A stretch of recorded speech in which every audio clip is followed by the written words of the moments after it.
Everything's different up here tonight.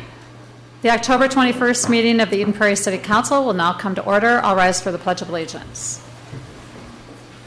I pledge allegiance to the flag of the United States of America and to the republic for which it stands, one nation, under God, indivisible, with liberty and justice for all. Prior to the start of each council meeting, we have 25 minutes approximately where we have an open podium opportunity for Eden Prairie residents to address us on issues related to Eden Prairie City government. If you wish to address us at open podium, please contact the city manager's office by noon of the meeting date at 949-8412 with your name, your phone number, and the subject matter you wish to discuss. If time permits, after scheduled speakers, then we will allow people to spontaneously address us at that point in time. Open podium is not recorded or televised, and again, if you have any questions about that, please contact the city manager's office, 949-8412. Tonight we have Hennepin County Commissioner Jan Callison here to address us. She generally comes once or twice a year and just updates us on what's happening with the county, and we look forward to hearing what she has to say. Good evening, Mayor and council members and staff. It's my pleasure to be here, and I do appreciate the time on your agenda. I know you have lots to do, so I'm grateful for this opportunity. I always come in the fall, I always talk about the budget. That's no change from this year. The past several years, I've reported that the county proposed budget and property tax levy would be flat. That's not the case this year. Instead, we're looking at a property tax increase of 2.75%. That's what we set as our maximum levy in Hennepin County. That's really driven by a couple of factors. One is the fact that we have been flat for the past 4 years, even though costs and needs have increased. Secondly, we are in the second year of the negotiation, or the result of the negotiation of employee contracts, so the second year of our 2-year contract. So we're looking at salary increases and needing to raise property taxes for that. We also believe that we are understaffed in certain areas of Hennepin County. We have not increased staffing generally, so in human services, some child welfare and other areas, we think we need to add county employees. So we're proposing those changes. And those are the major factors for this 2.75% proposed increase. If you add in the Rail Authority and the Housing and Redevelopment Authority, that changes to 3.08%. So that's all three together. We will have our Truth in Taxation hearing on December 2nd. So we'll be certainly having public hearings during that time, but also getting public input at that time in the evening at the 2nd downtown at the Government Center. The property tax levy, of course, is one factor in your property tax bill. Another factor is what has happened to property tax values or property values, and particularly relatively compared to other parcels in the county. And so I can report that the county tax base generally is up, and this is the second year, so that's good news. There are more parcels because of development, so that's also good news. There are TIF properties or TIF districts coming offline, also good news. Bad news is that for this past year, or the period of time over which this would apply, residential values have increased more than some other types of properties. So you would expect to see a shift in property taxes towards residential properties, and I believe you will see that. This is a large county, 45 cities, lots of parcels, very hard to generalize, but there will be a lot of various impacts because of this proposed tax increase. So we'll be listening to residents and businesses as we go forward in this process. I wanted to let you know about some new initiatives at Hennepin County, and then two things relating to Eden Prairie in particular. One you may have heard about is the proposed collaboration between Hennepin County and Ramsey County on juvenile detention services, if you will, or the county homeschool. So we operate the county homeschool in Minnetonka. Ramsey County operates Totem Town in Ramsey County. Those are out-of-home placements for juveniles. We are both in similar situations where we've moved away from out-of-home placement, so the census, if you will, has declined at the county homeschool. It's also an old facility, needs some updating, so we're looking at some more capital investment. And because of that, because both counties are in a similar situation, we're talking about whether or not we could combine those programs, pick one site, probably neither the existing one in either county, and combine our programs so that we would be jointly supporting one facility serving the youth in Hennepin and Ramsey County. We're at the very early stages of that conversation. Really hard to tell how it's going to work. As you know, it can be challenging to do that sort of collaboration, but we think it's important to have the conversation. So you may read about that in the newspaper.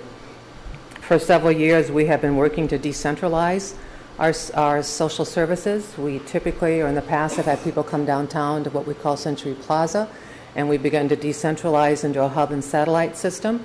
The facility in Hopkins that we are building actually opened, I think, last week. There'll be a ribbon cutting in November, but that will be a facility that people will be able to access to receive some of those services rather than going downtown to Minneapolis.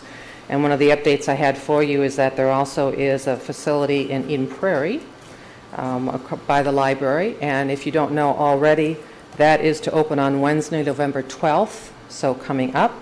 It will be open to the public for appointments, so you won't just be walking in, but for appointments, Mondays through Fridays from 8 a.m. to 5 p.m.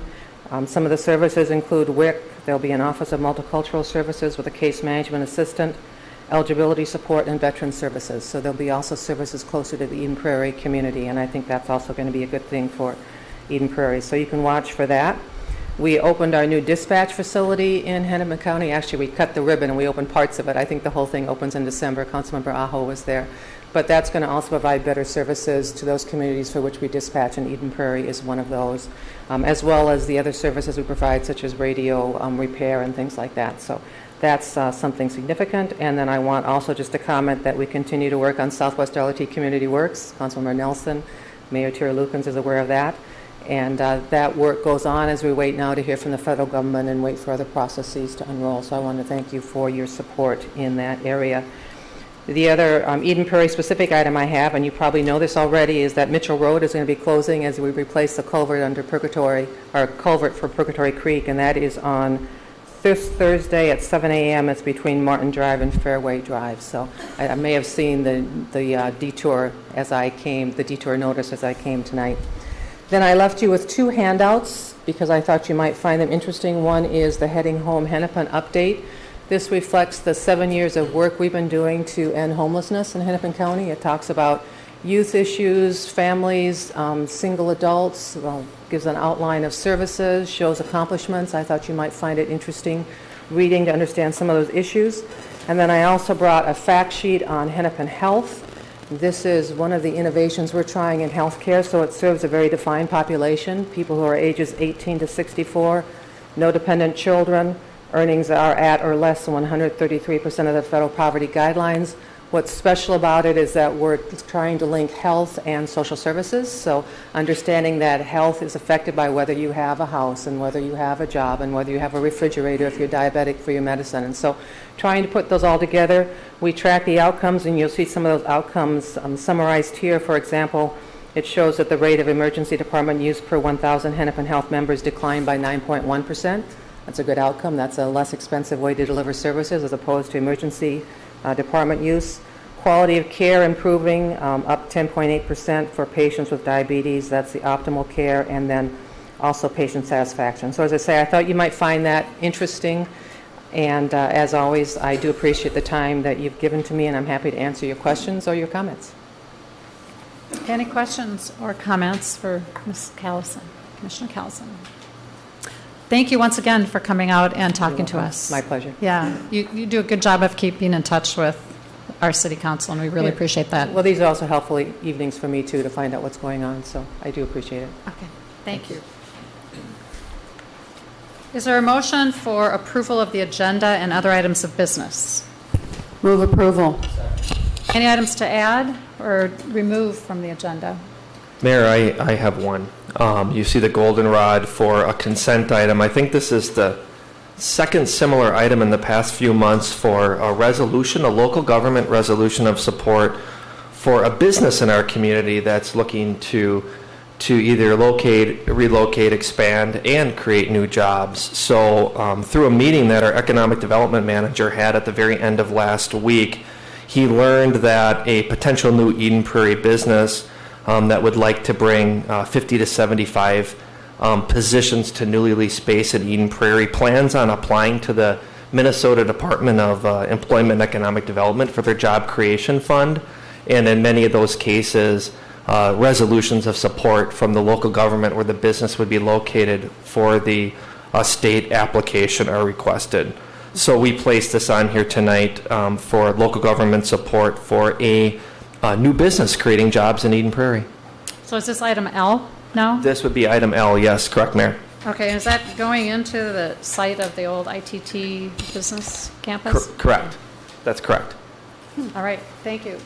And then, Mr. Case. Your Honor, I have two items I'd like to bring up during council member reports. Briefly, discussion on the watershed rules, and then the Chrissy Lane foreclosure issue, broader than just that house. Okay. All right, all in favor of the agenda as amended? Aye. Motion passes. Is there a motion for approval of the minutes from the council workshop held on Tuesday, October 7th? Move approval. Second. Any corrections to those minutes? Hearing none, all in favor? Aye. Aye. Motion passes. I'd like a motion for approval of the minutes from the city council meeting held that same date. So moved. Second. Any corrections to those minutes? Hearing none, all in favor? Aye. The motion passes. Consent calendar, we have items A through L. Is there a motion? So moved. Second.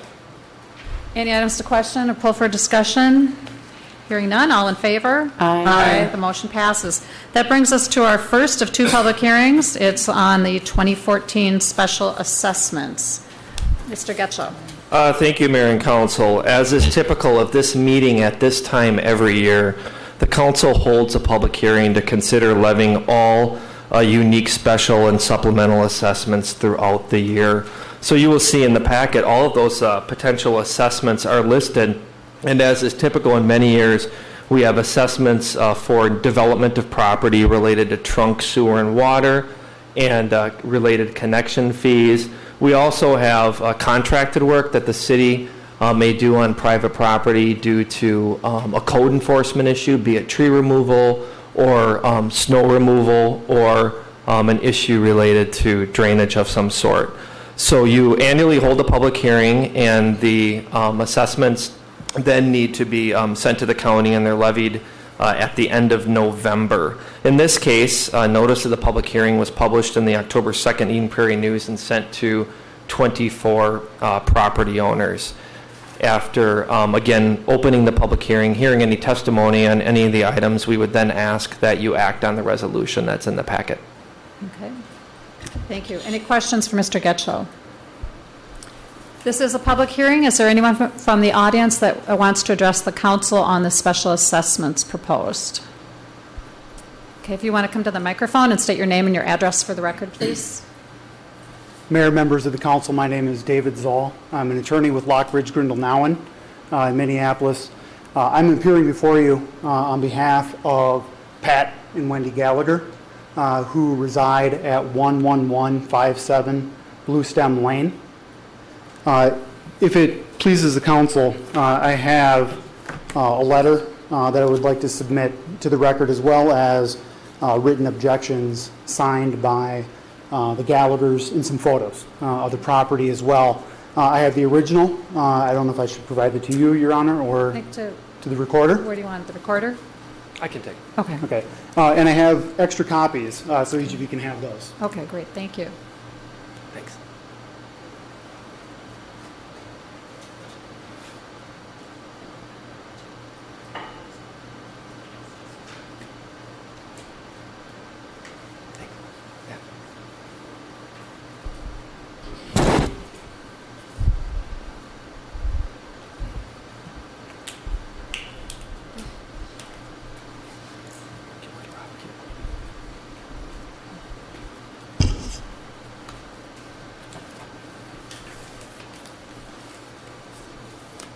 I appreciate the opportunity to appear before you this evening.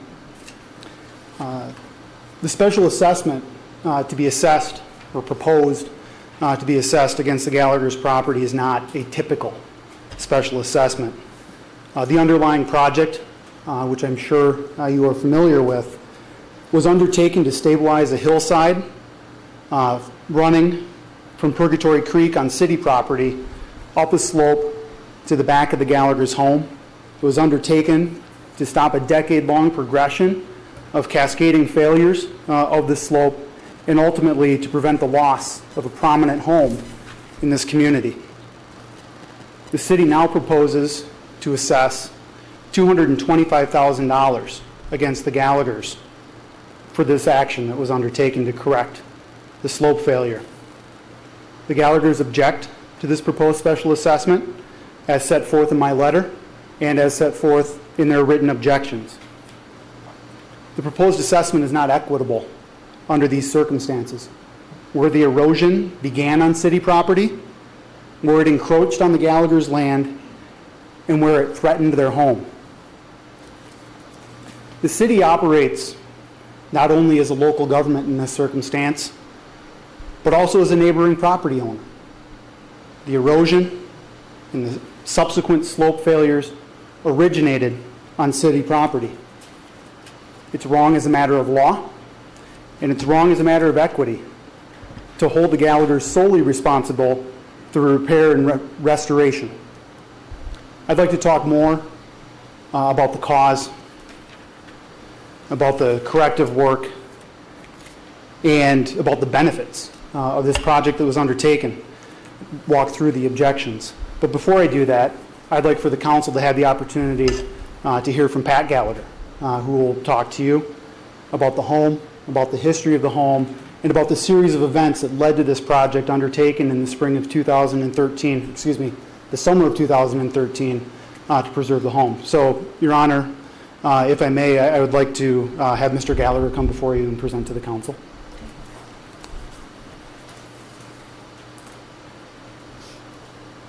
Madam Mayor, members of the council, my name is Patrick Gallagher.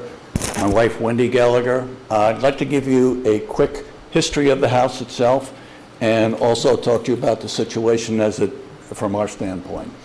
I don't know if you recognize the house. The house is actually one of the original farmhouses in Eden Prairie. It was built in 1906. It's been obviously updated since then. For those of you who have been residents for more than since 1985, it's the Brown Horse Farm, just to kind of place it where it is. As you may or may not know, in 1987, the Brown family sold the 40-acre farm to a developer. At that time, he also took the barn and donated it to the city. It's now the warm-up barn at Homeward Hills. Okay. The house has both historical significance and other significance, which I'll get into in just a moment. We bought the house in 1999. I don't know how many of you, I know Mr. Case has, but I don't know how many of you have been down Blue Stem Lane. It is the first house you see when you come into the Blue Stem neighborhood. When we bought the house in 1999, it had been abandoned for 2 years. It was what all my neighbors call a real eyesore in a very, very nice neighborhood. All right. My wife and I came in, immediately started to fix it up. We put a new roof on it. We painted the house. A lot of cosmetic features done to the property and the house itself. Right after that, my wife got a job as a lead designer on the HD TV show Decorating Sets that was filmed here in the Twin Cities. The reason I bring that up is the show was very prominent. She did over a dozen shows in our house. As a matter of fact, the big TV trucks in front of my house in my neighborhood became common.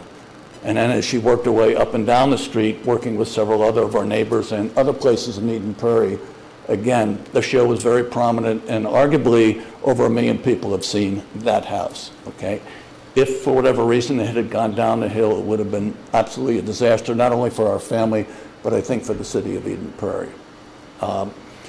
The hill itself that we're talking about, in 1999, when we first got there, we first moved into the house, I actually went down the hill. At that time, there was a small bit of erosion that was just starting around the creek.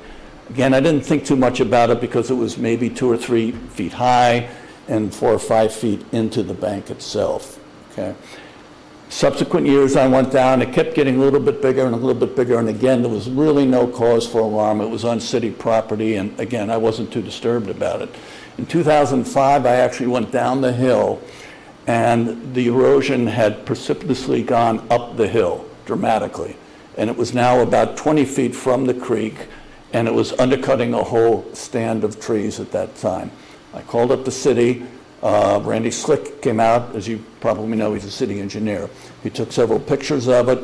When I talked to him about a week later, he said, unfortunately, you have to visualize this hill. It was totally covered with 50 or 60 trees at that time.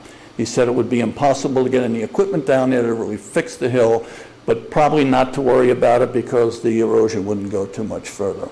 All right.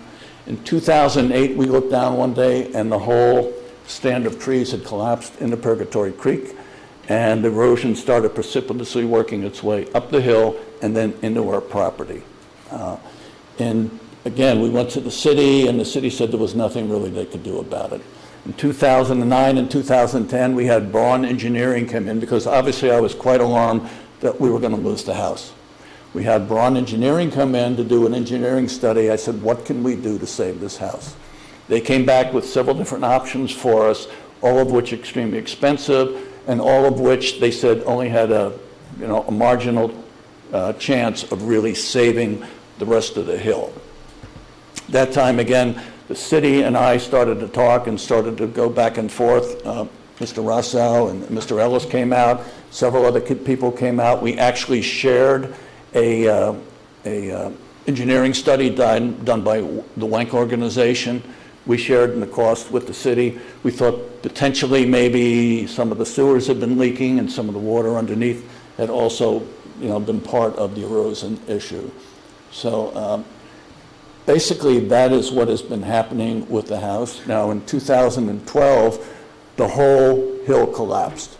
So all the 50 or 60 trees that we had in the back, down the hill into Purgatory Creek.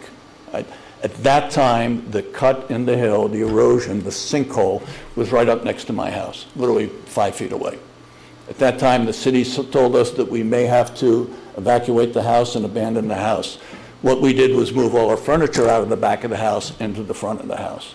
And then again, we continued to negotiate with the city about what can we do jointly to really save this house, okay? We're not here to stick the city.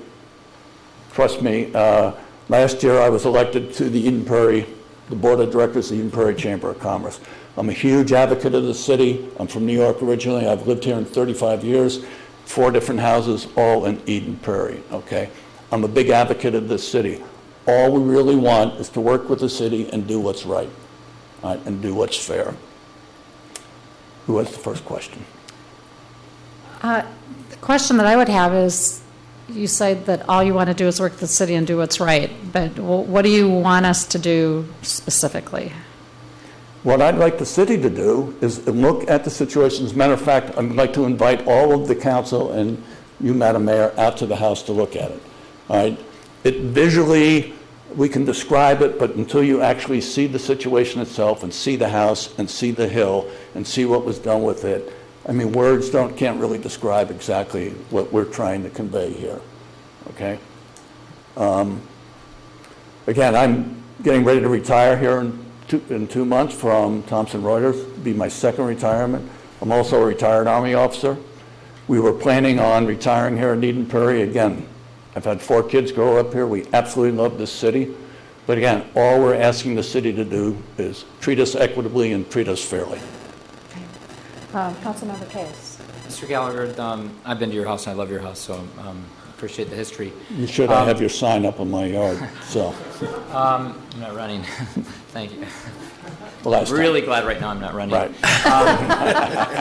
So just a question from your perception, the report that you participated in funding with the city back in 12, what came out of that report?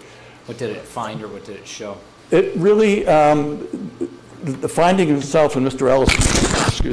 Ellis can probably put more detail into that, but the finding really was that there was no real water coming down, at least as far down as they drilled. What they were looking for primarily is to see whether the sewers were leaking and that the water was coming out and coming out underneath the hill. But again, my argument is that the house has been there since 1906. And basically, as you'll see, if you come out to my house, the original foundation is there. And again, the house has been updated, but that's the original house. And it's stood there since 1906.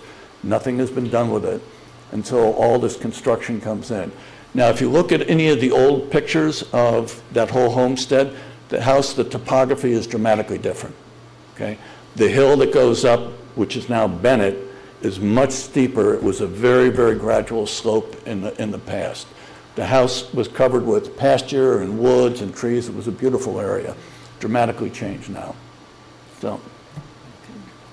So the house is the original footprint that it was too? Yes, ma'am. Oh, wow, great. Other questions? I have one question. Wasn't there a swimming pool in that? Yes, this was a rehab horse farm.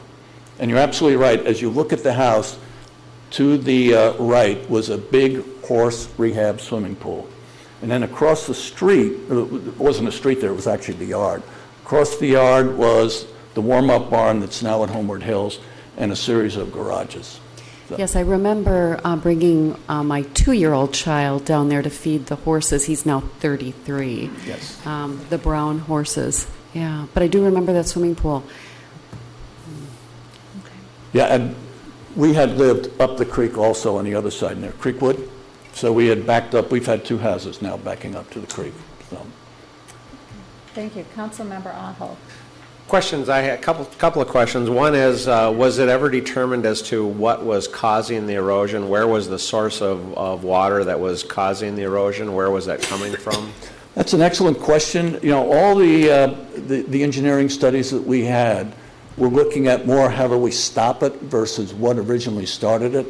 So everything that we're seeing is it started at the bottom of the hill. As you know, erosion starts and works its way up. And that's really, you know, the erosion of the bank. As Mr. Ellis will tell you, they've dropped over 2,000 tons of rock in the backyard to stabilize it. A lot of it is on city property. A lot of it is right along the creek just to stabilize the bank. Now, the creek comes down and directly like an arrow into the city property and then makes a dramatic right-hand turn. And that's really what keeps continuing to undercut it. And that's why they had to drop so much rock down there. Several hundred tons of rock. All right. Second question is, as a result of the studies, has there been a determination as to what will ultimately fix the issue, or is it remedied at this point? The issue is fixed at this point. Okay, it is Yes. fully remedied, and you're Fully not concerned about the loss of the house or anything at this point. Not unless it moves 2,000 tons of rock, which I doubt. All right. Good. Thank you. Did Mr. Ellis have some information for us on this? Because one of the things I would like to know is, was this continued erosion from something that happened on city property and then it continued to move up, or is it 2 different erosion sites? If you could kind of clarify that. If you don't want to stand up there, you can sit down, and if there's something you want to say, you can come back up. No, I'll stand. Okay, That's fine. That's Thank fine. you.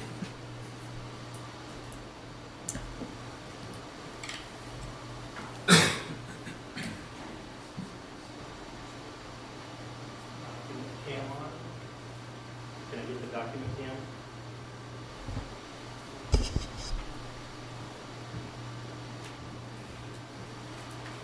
While we're waiting for that, Councilmember Nelson, did you have a question you wanted to raise now? Well, actually, I think I'd like to hear The what Robert presentation? Ellis has, Okay. but probably after that I do have Okay. a question. Okay. Madam Mayor, members of the City Council, maybe to give a little bit of perspective, this is the report that was mentioned, the Braun Intertech geotechnical report that was done. This is a cross-section of the property, the Gallagher property at 11157 Blue Stem. And the city's property line, the property line that separates the two, is this red dot right here. So anything on this side, if the document cam could maybe even zoom out a little bit more. You can see the creek down. Creek would be here. City's property is up to this red dot. From the red dot over would be the Gallagher property. This is the home. This is the deck. And then this is the slope failure area.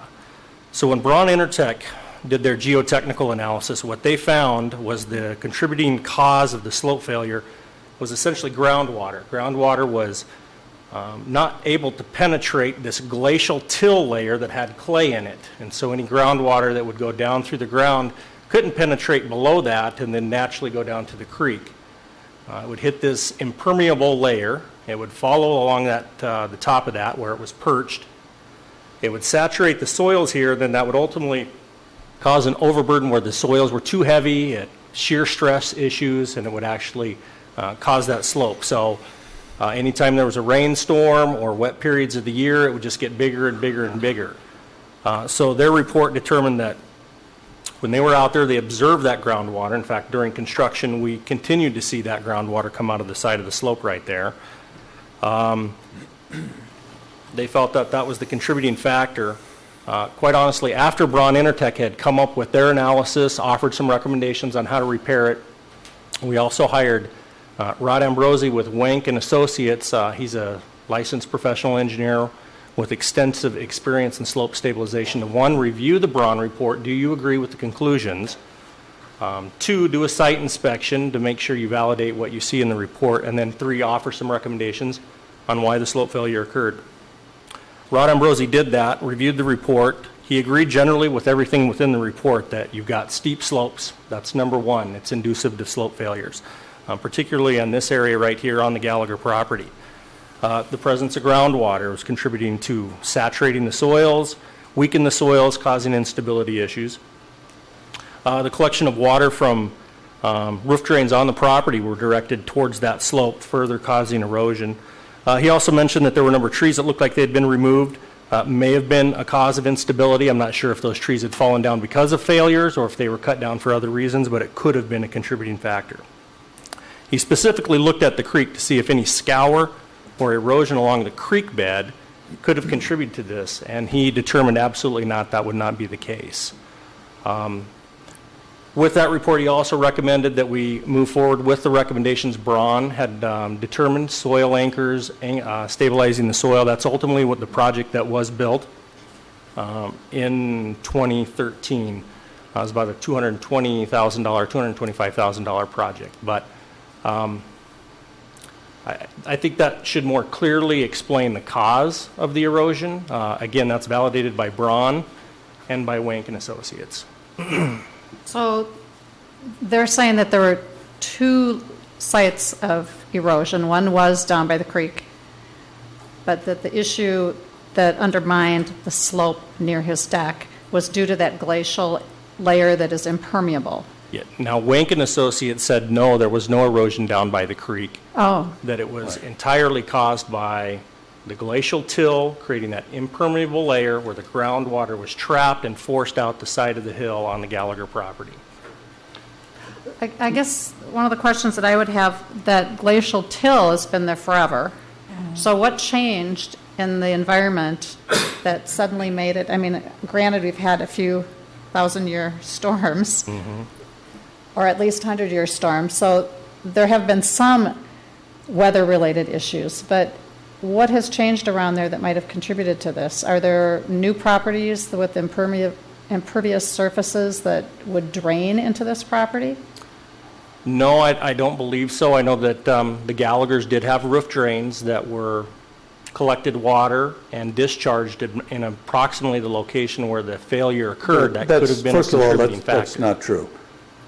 The roof drains had drain tile that came out way down the bottom of the hill. So they had two underground egresses going down the hill. So when we first saw that report, that's the first thing that we took, we said that's not true.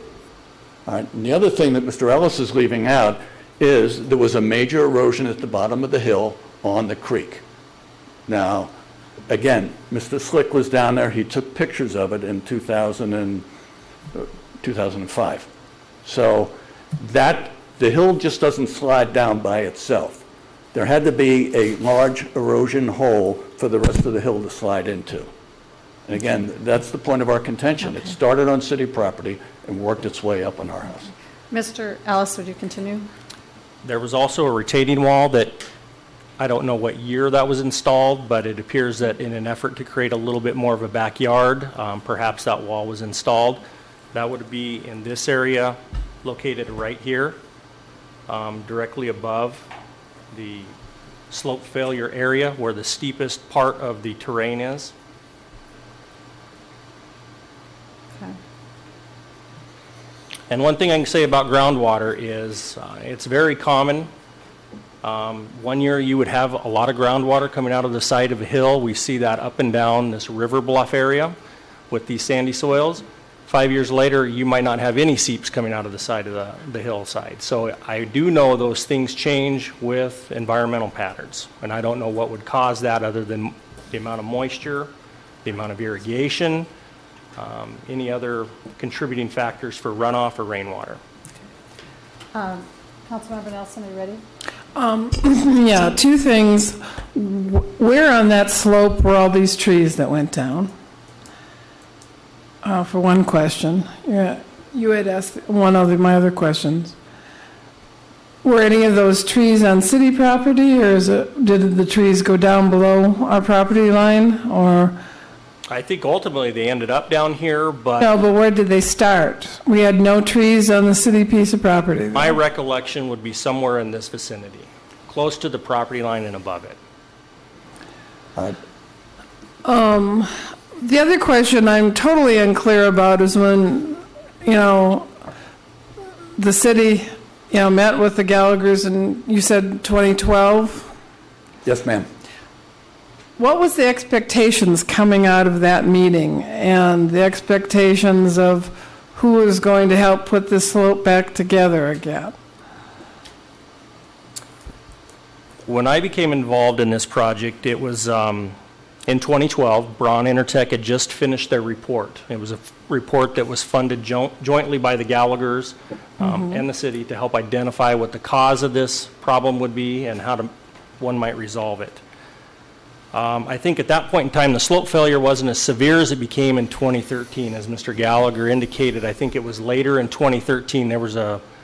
2012, April of 2012 is when the whole slope went down. Yep. Now that... If I could add a little information here for the council with respect to how we wind up at this position.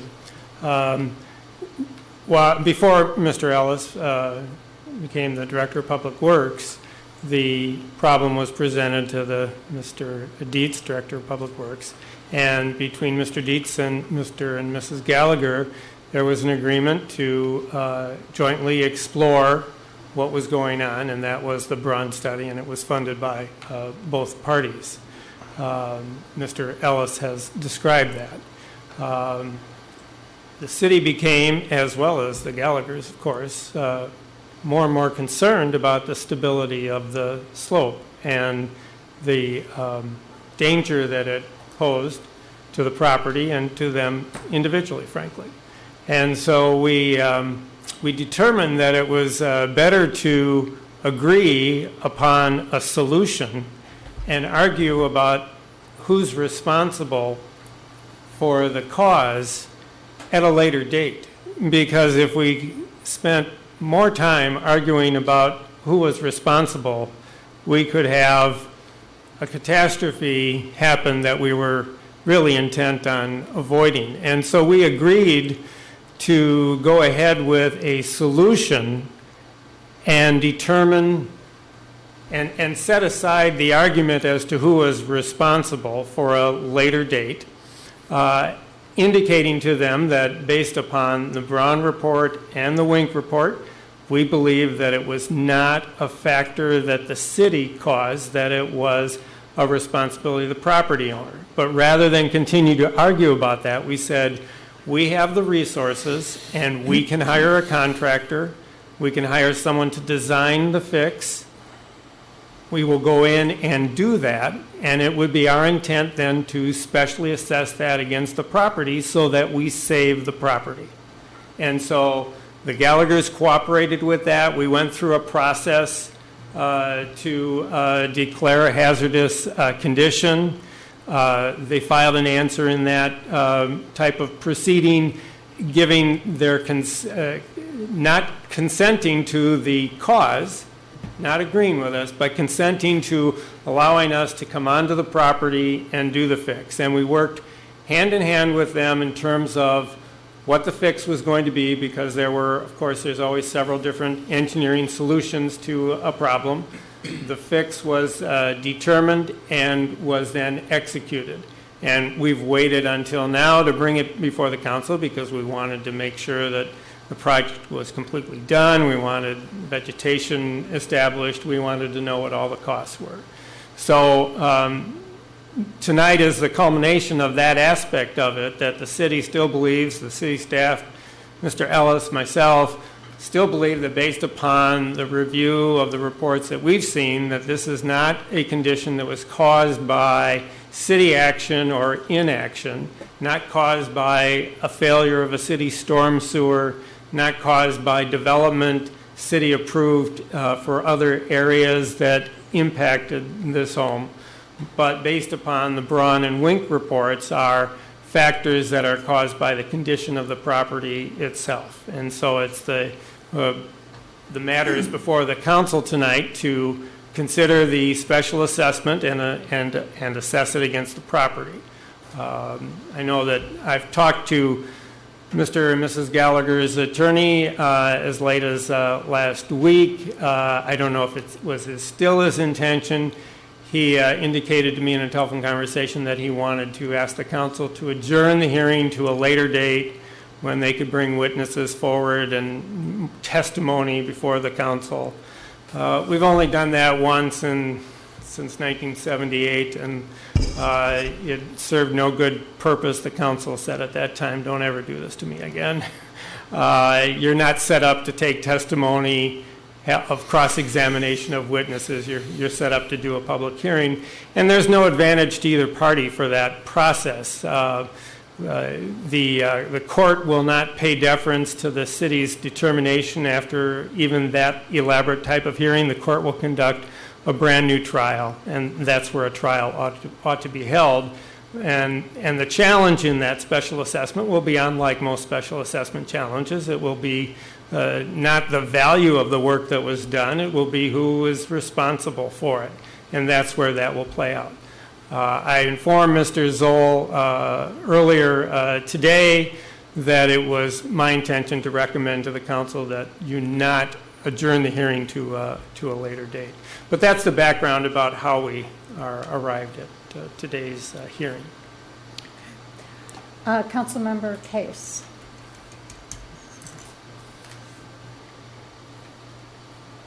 Mr. Ellis, just a question. Have you walked down to the creek to personally witness that there's just no erosion there? Yes, I managed the project, so I oversaw the construction and then ultimately accepted the project. So we did 2 inspections this summer. I believe we were at completion in the spring, but we came back during the summer to do a final walkthrough to ensure that the solution worked, and it appears that it has. So do we have pictures that Randy Slick took in 2005 of the situation down on city-owned property next to the creek? I would have to try to retrieve those if they do exist. I haven't seen them. But as far as you know, when you were down there standing on city property next to the creek, there's no evidence. If I walk down there tomorrow, there's just no evidence of erosion? There's no evidence that anything down here was causing an erosion failure or slope failure up here. No, absolutely not. I understand that statement, and that's a judgment by experts whom I respect. But from a perceptual part of it, is there ever evolving erosion currently down on city property where the creek is that if we've had one company weigh in and we've had another that verify that they believe that the erosion up above the glacial till is isolated in and of itself. But I'm sitting here trying to think through, not to use the court idea, but the reasonable doubt piece. I'm having trouble that there's beyond reasonable doubt that there's no relationship between the two is my concern. So if there is erosion going on down by the creek that's been growing, it gets to your point that we've got 10,000 years since that glacial till layer was deposited.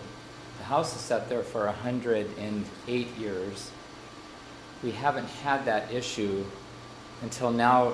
We know that the creek and we know the river is eating into slopes where it makes those bends, and we're having issues with Minnesota River in another area down close down there. So now we have this creek issue that's eating into the slope, and I find it interestingly coincidental. I'm sitting here trying to hear secondhand about our experts. I understand that. I don't want to be questioning a company that was hired. Well, I am questioning a little bit, but I'm not expert enough, I realize, to do that. It just seems like highly coincidental now, 100 years down the way, that we're having this erosion. And by the way, we've got a second erosion and that they're not tied together. That's my only concern. And I'm not suggesting city culpability here at all, because we raised this issue with what's the other the pipe failure. Burridge. I raised the issue back then to myself, but also to staff, and I think I brought it up to the council that, and I'm throwing a number out of my head here, but let's just say there's 50,000 homes in California built on bluffs that are private land that are going to fail. That's not municipal responsibility. If a buyer either builds or buys on private land that fails and that house slides down, you can't have all the other taxpayers always stepping in on that. That's what made our situation last time different. It was our city water. So I'm not suggesting here that this feels very much, a large percent, if not 100%, but it feels definitely like a large percent of the responsibility culpabilities with the homeowner's land based on our research and our expert advice. But I'm having troubles that there's not a portion here or something. I'm just feeling the beyond reasonable doubt piece that the city has a possible piece of culpability. Well, I think that's kind of the point that our city attorney was trying to make, that we shouldn't be in the position where we have to make that decision. Well, his was more on having having a court hearing on determining expert advice. Ours is simply a gut level read on from a responsibility as a representing the people of Eden Prairie. What's the best way to do that? Well, it was definitely our responsibility to help go in and fix it. The paying for it piece may or may not be a piece of our responsibility. That's why we're struggling here with that. I agree, we don't want to have a courtroom here. I don't want to go down that route. I'm just raising this question that it feels like I'm not convinced totally that the city doesn't have a piece of responsibility. And if I may answer the question about observation. So no, there is no erosion down here. In fact, the city, through that project that was done, armored essentially from the retaining wall here all the way down to the creek. So it's been reinforced with rock boulders. I will say, on every occasion that I was on site, during construction, before construction, and even after construction was complete, you could stand here and you can watch water rippling out of the side of the hill. You could physically see it coming out of the side of the hill. So it was a significant amount of water. And you could be standing there on a couple of occasions. I remember just watching it slowly slough down. As that water saturated the soils got too heavy, the shear stress couldn't handle it anymore, and it would slough off. There's no doubt that what was happening here was a direct relation to the water that was coming out of the side of the hill, and that bluff could not handle that. But again, we've got 10,000 years of it supposedly doing that, and 108 years of it doing it right there. Yeah. If you could look at Exhibit A and look in front of the house, you see the house is at ground level, and the hill, which is Bennett, very, very, as it goes up the hill, it's very, very gradual. If you come over the house and look at it now, you see the house is on an artificial ridge that was caused by cutting out the street in front of the house. So my house is now about 12 feet elevated above the street on the ridge.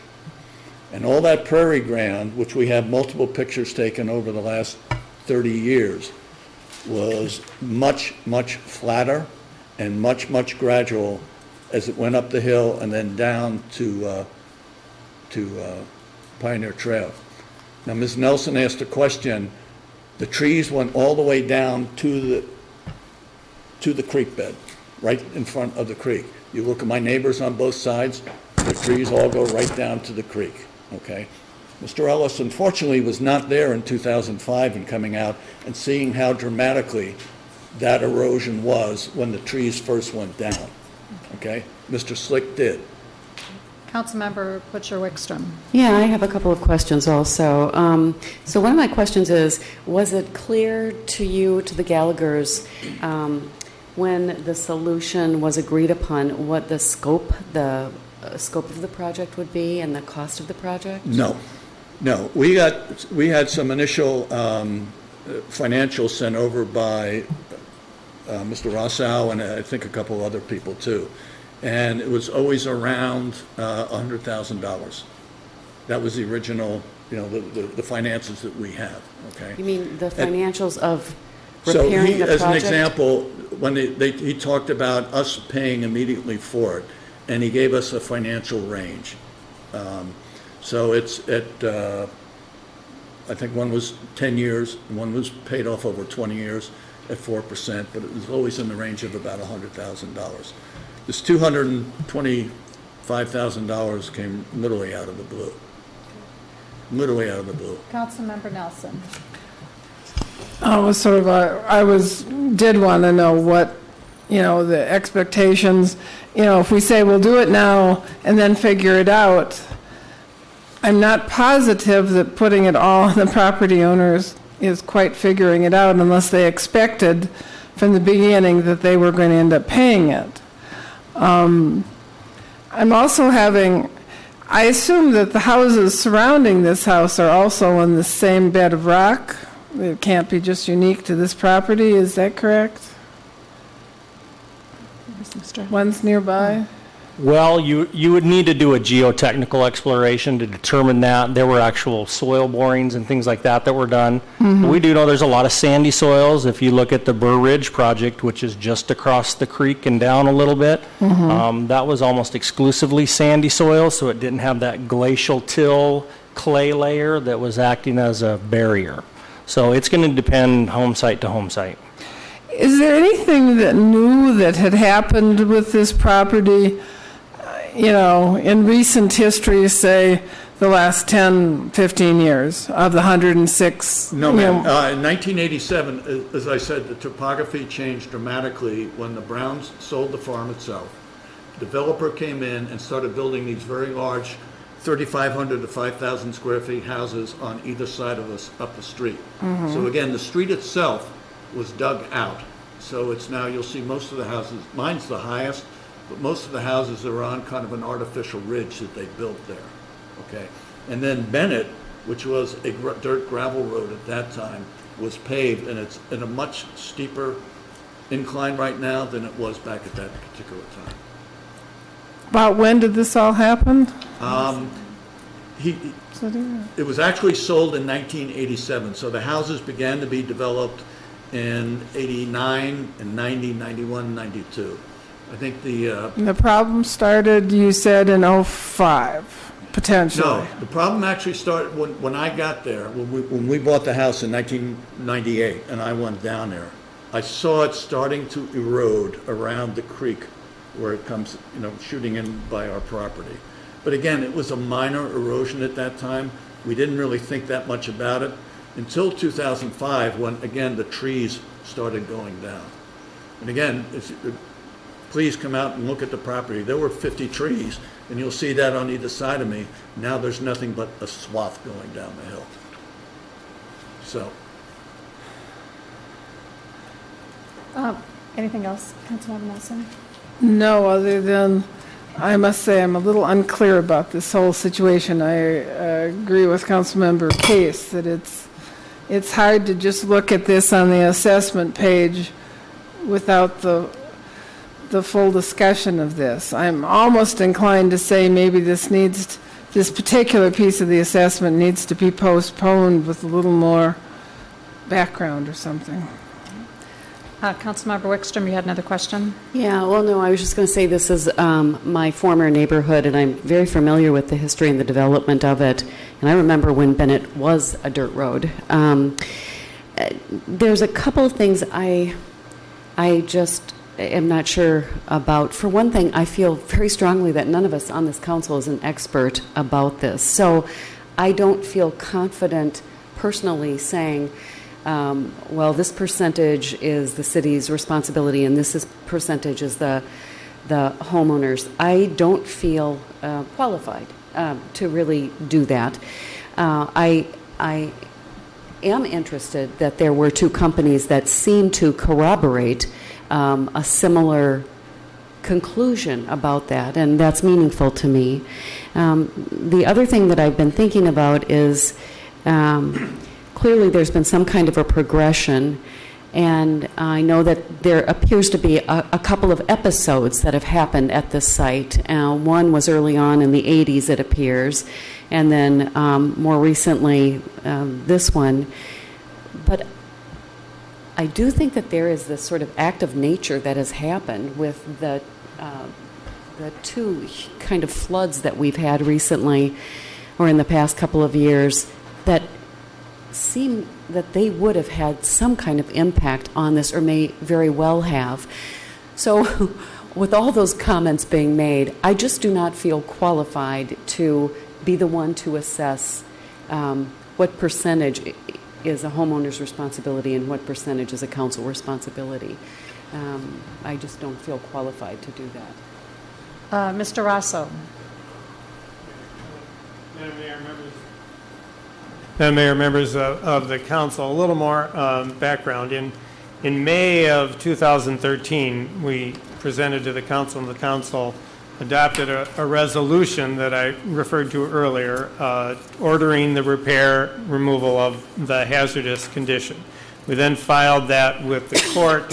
Mr. Zoll filed an answer to that, where they have maintained the position that is represented by them tonight, that this was not as a result of their actions, that it's not their problem, that it's not their actions that caused the problem, but they consented to the, nevertheless, to the, in that document, to the city coming onto the property.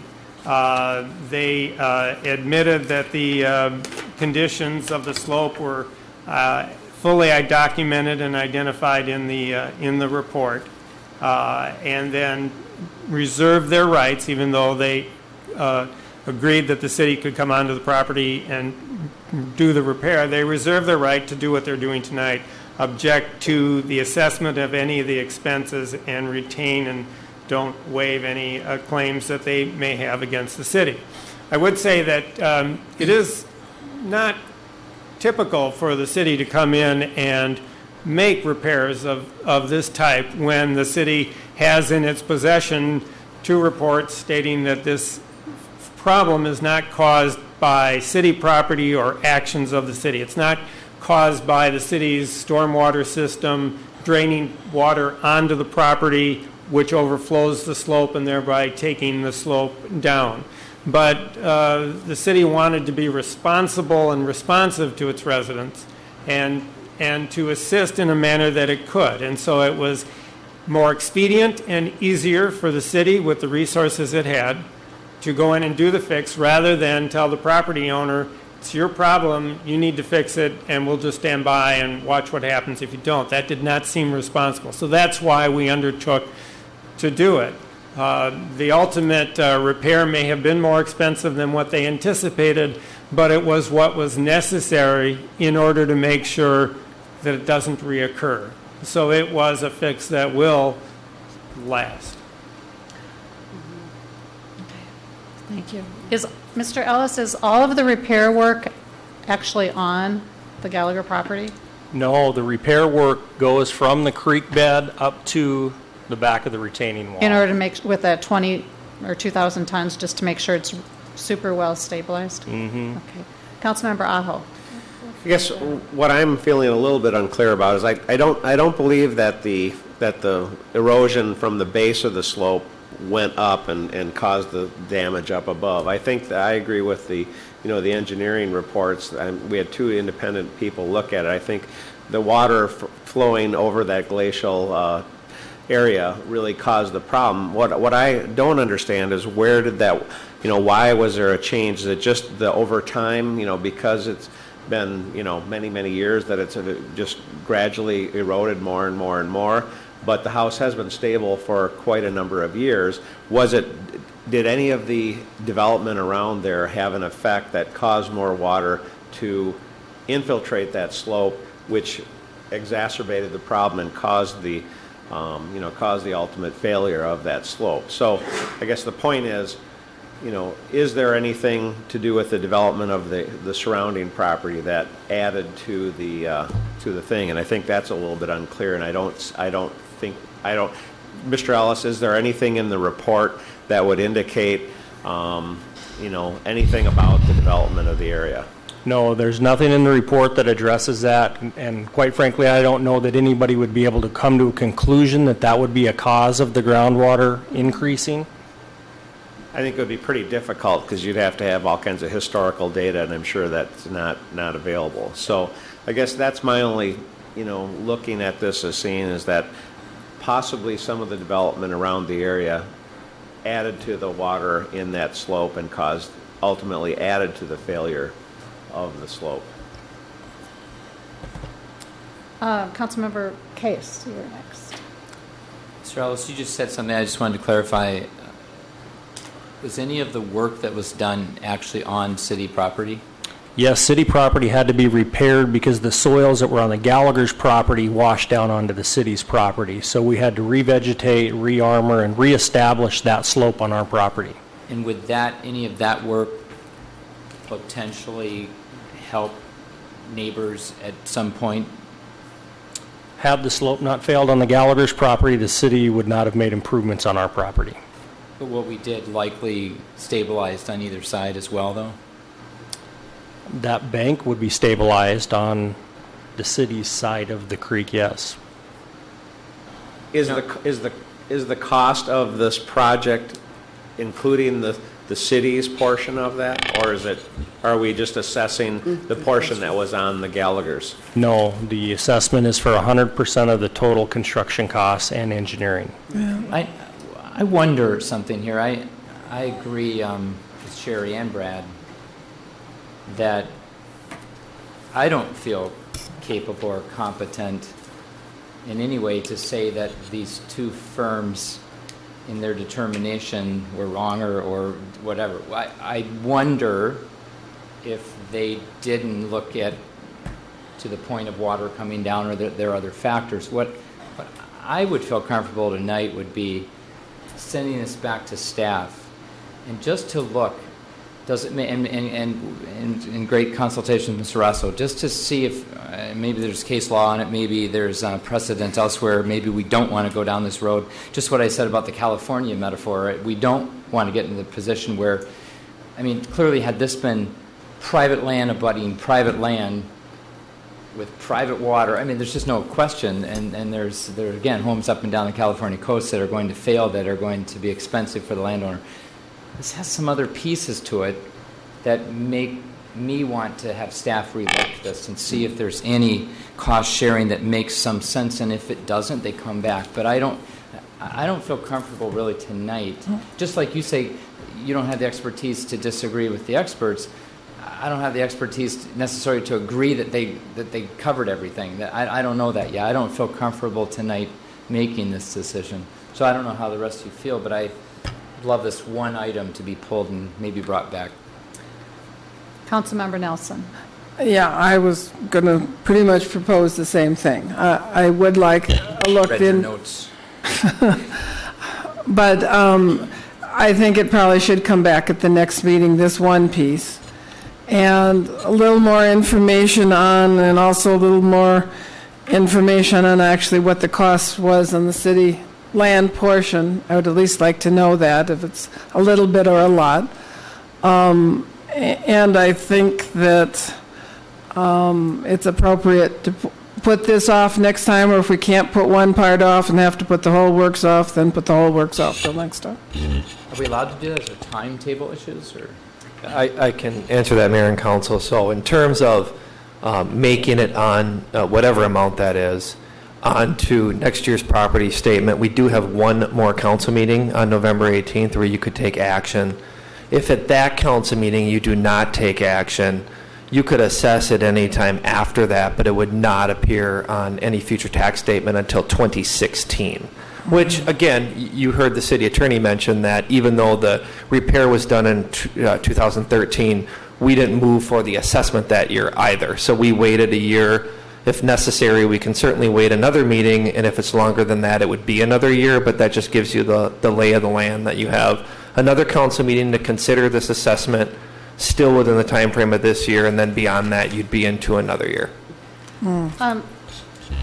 I would just like Mr. Rosso or Mr. Getcho to address the issue of postponement, because it strikes me that postponing it doesn't get us really anywhere.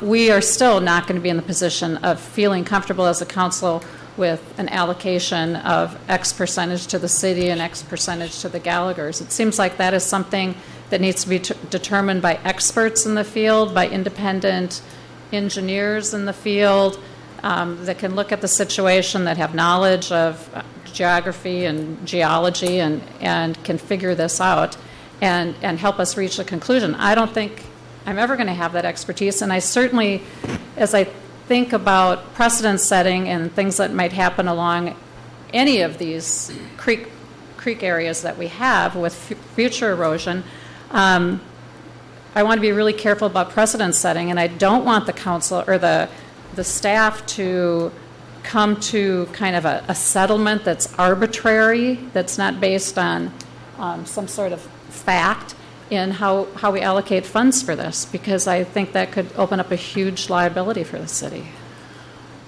Mr. Ellis, Yeah, I just wanted to point out that this started out as a small problem that was more affordable to fix, and I think there was a long discussion about who was going to take the lead on this project, and it got to the point where the city had to step in because it grew into a very expensive project. Had this been something been done earlier, I think the dollar amounts would have been something more manageable. I just get a little bit concerned that we wait until it becomes a multi-$100,000 project with the hopes that the city will pick up the cost. This could have been solved for a much more affordable dollar range if it would have been taken care of years ago. And we can wait 2 weeks. I don't think that my position would change, that this is not a project that the city should have been responsible for.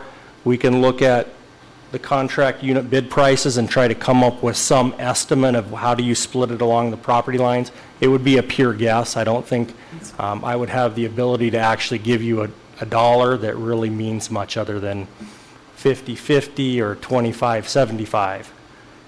It'd be very difficult to do that. And Mayor, just to add, I think the delay was simply to not necessarily possibly change the recommendation that's currently before you, but if it just was also a matter of time to further solidify the recommendation or answer any more questions you might have before taking the action. Okay. Pardon me. Mr. Rosso. Madam Mayor, members of the council, I have a slightly different view or recommendation than what the council has expressed thus far, and that's to, if you're concerned somewhat about the precedent of the matter, and I think that's a valid concern, I actually have more flexibility if I'm able to resolve this inside a litigation, and a special assessment appeal is litigation.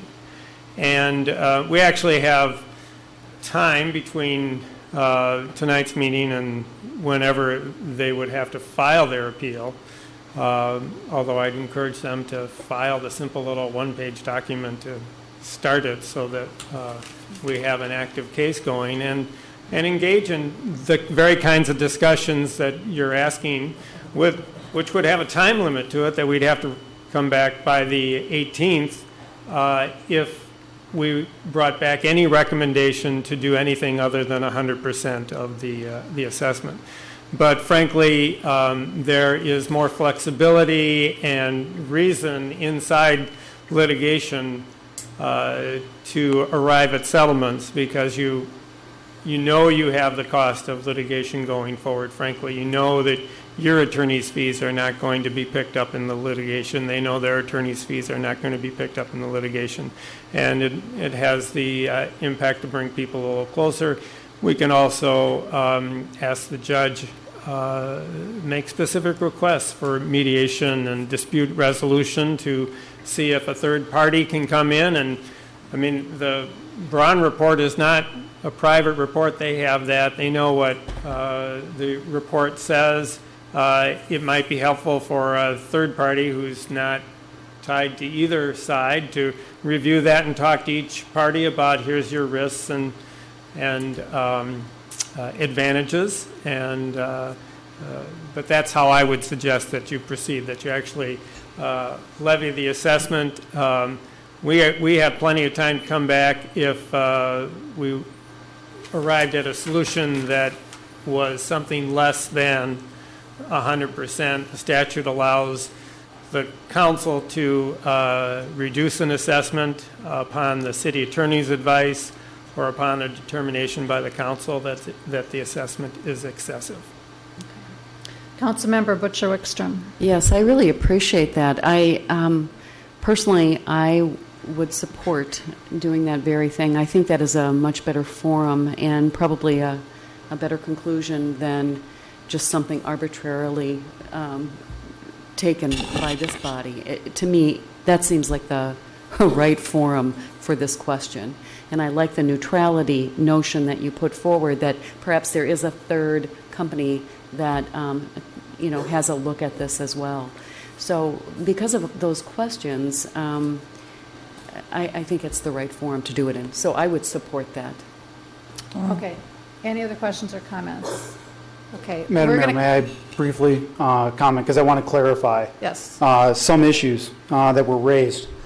First is the Braun report, and what does it say about causation? There's been assertions that Braun and Wenck both said that the stream erosion didn't contribute to the failures near the property. If they said that, it's because that wasn't the question they were asked. Both Braun and Wenck were commissioned to prepare reports to identify the existing risks to the property and to identify possible solutions. They weren't asked because it didn't make sense for the Gallaghers in 2011 and 12 when this first came up to figure out where did this all happen, where did it start from. Their concern was what's the immediate risk to the home and how do we resolve it. So they didn't ask that question. It hasn't been answered. But it is mentioned in the Braun report from March 7th, 2012, page 13, where they say, scouring of the slope from the creek could also have contributed to slope instability by undercutting and removing support from soils higher up the slope. So to the extent that Braun says anything about whether the creek could contribute to it, they acknowledged that the creek and the erosion at the base of the slope contributes to the failures cascading upwards. The copy of the profile of the slope that was up on the screen earlier showed the creek, showed the home, and then the slope going down. And up here, it showed the face where there was the failure. That was as it existed in 2011. And it's true that at that moment in time, what was happening in the creek wasn't affecting up here. But the question is, how did that exposed face be created? And it's because there was erosion at the base of the creek and a portion caved in. Pat Gallagher talked about it in 2005, that trees were falling down. Trees on city property were falling down into the creek. And then another failure happened, all because that base level support was eroded away. And you don't need to look really any further than the corrective action to understand that that's the case. Exhibit E2 to my letter is a photo. And this is at the base of the slope. You can see the creek running along here. Creek comes in at an angle, hits this bank, and turns to the right, and heads, I believe that's to the east. All this here is new rock that was placed at the base of the hill along the bank of the creek to prevent the creek from further eroding. Fill was placed, more rock was placed. This, by the way, is all work that was performed on city property, below the base.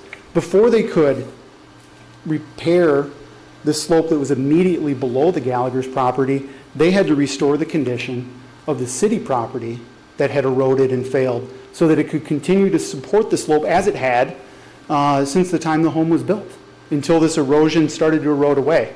To the extent that Mr. Ellis asserts that the fix would have been cheaper earlier, absolutely. It would have been cheaper earlier in 2005 when this issue was first raised to the city about the erosion on the property to do what was done here on the bottom of the slope to make sure that it could continue to hold up the property. With respect to the cost of this project, when we agreed to set aside this issue of apportionment and allow the project to be done to save the home, we received estimates that were provided to the city, provided to me through Mr. Rosso's office for the cost. There were two bids that came in. One was $95,000. I think the other was $144,000. The $95,000 bid was by Sunram. Sunram is the contractor that was hired to do this work. To the extent that the Gallaghers had any expectation of the cost of this, it was based on that $95,000 bid.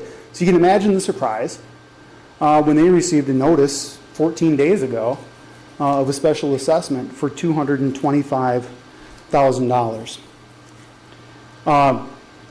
I appreciate the careful consideration by the council. I appreciate the advice of Mr. Rosso, but I think I disagree with him in this sense. The role of the city council is not merely to determine whether the entire cost could be assessed to the Gallaghers, but also importantly, whether it should be assessed to them. Whether the city as a neighbor should bear some of the cost for this project to repair a progressive slope failure that originated on city property. I understand there's a dispute, that Mr. Ellis reads the report differently than I do, but I read to you what the report said about this, and you can look at the fix. And if the erosion at the creek wasn't part of the problem, why would you have to rebuild the creek and rebuild the city property in order to support the slope up the hill? Councilmember Casey asked whether the city benefits from restoring the bank.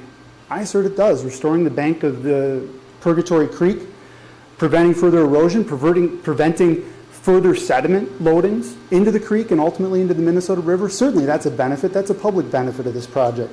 There's also a benefit to the whole community of not losing this property, and there's certainly a benefit to the neighbors on the adjoining sides of having this slope stabilized so that it doesn't threaten their properties if it were to progress. If there's any doubt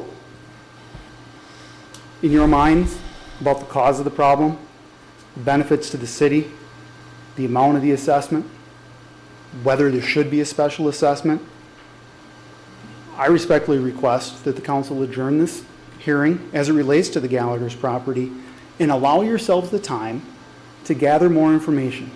You may not have the expertise to determine, as a matter of sound engineering principles, where the fault lies. You may not be able to precisely allocate the cost from a contractor's perspective of the work that was done on city property. And although this is an approximation, you can see the red outline is the project area, and a substantial amount of work was done on the city property. But you do have the expertise as council members to make a decision about how this should be addressed. And you can take the time necessary to direct staff to gather the information that you need in order to make a sound decision. You don't need to leave it to the courts for resolution. If going to court is an opportunity to negotiate, we welcome the opportunity to negotiate. I had hoped that prior to this assessment being levied that there would have been discussions with staff about how to apportion the cost of this project. But that didn't happen, and that's where we are now. We're willing to meet anytime with the council. We're willing to meet with the city attorney. We're willing to meet with city staff at any point to discuss this. We remain committed to addressing it collaboratively and request that before making a decision on how you proceed, that you take the time, whether it's 2 weeks, whether it's a month, to know the information that you can know and to make the best sound decision that you can. Thank you. Thank you. I appreciate your comments, and I think they just underscore what a complex this issue this is, and why I feel it's very difficult for us at the council level to make an assessment of how things should be allocated. And I think it's important. This is a tragic situation. I feel very badly for the Gallaghers that this happened. There's no doubt about that in my mind. But it's not like we're sitting on some magic pots of money that we can just cover the cost of this. This is any money that the city has is money that our fellow taxpayers have put into city government and make everything run smoothly and fairly and safely here within our city. And I take that responsibility very, very seriously. And I want to make sure that when a decision is made, that it's done with the best kind of science, the best kind of thorough discussion of the subject that's possible. So thank you for your comments. Mr. Aho. I guess here's what I might suggest. Going to court, I understand, is a good and fair and equitable means to resolve issues, and that's why we have our court system. The only thing about that is it does add a lot of cost to the process in terms of attorney's fees on both sides. And so they've indicated, the Gallaghers have indicated that they would be open and willing to have a discussion with city staff and working on a possible resolution.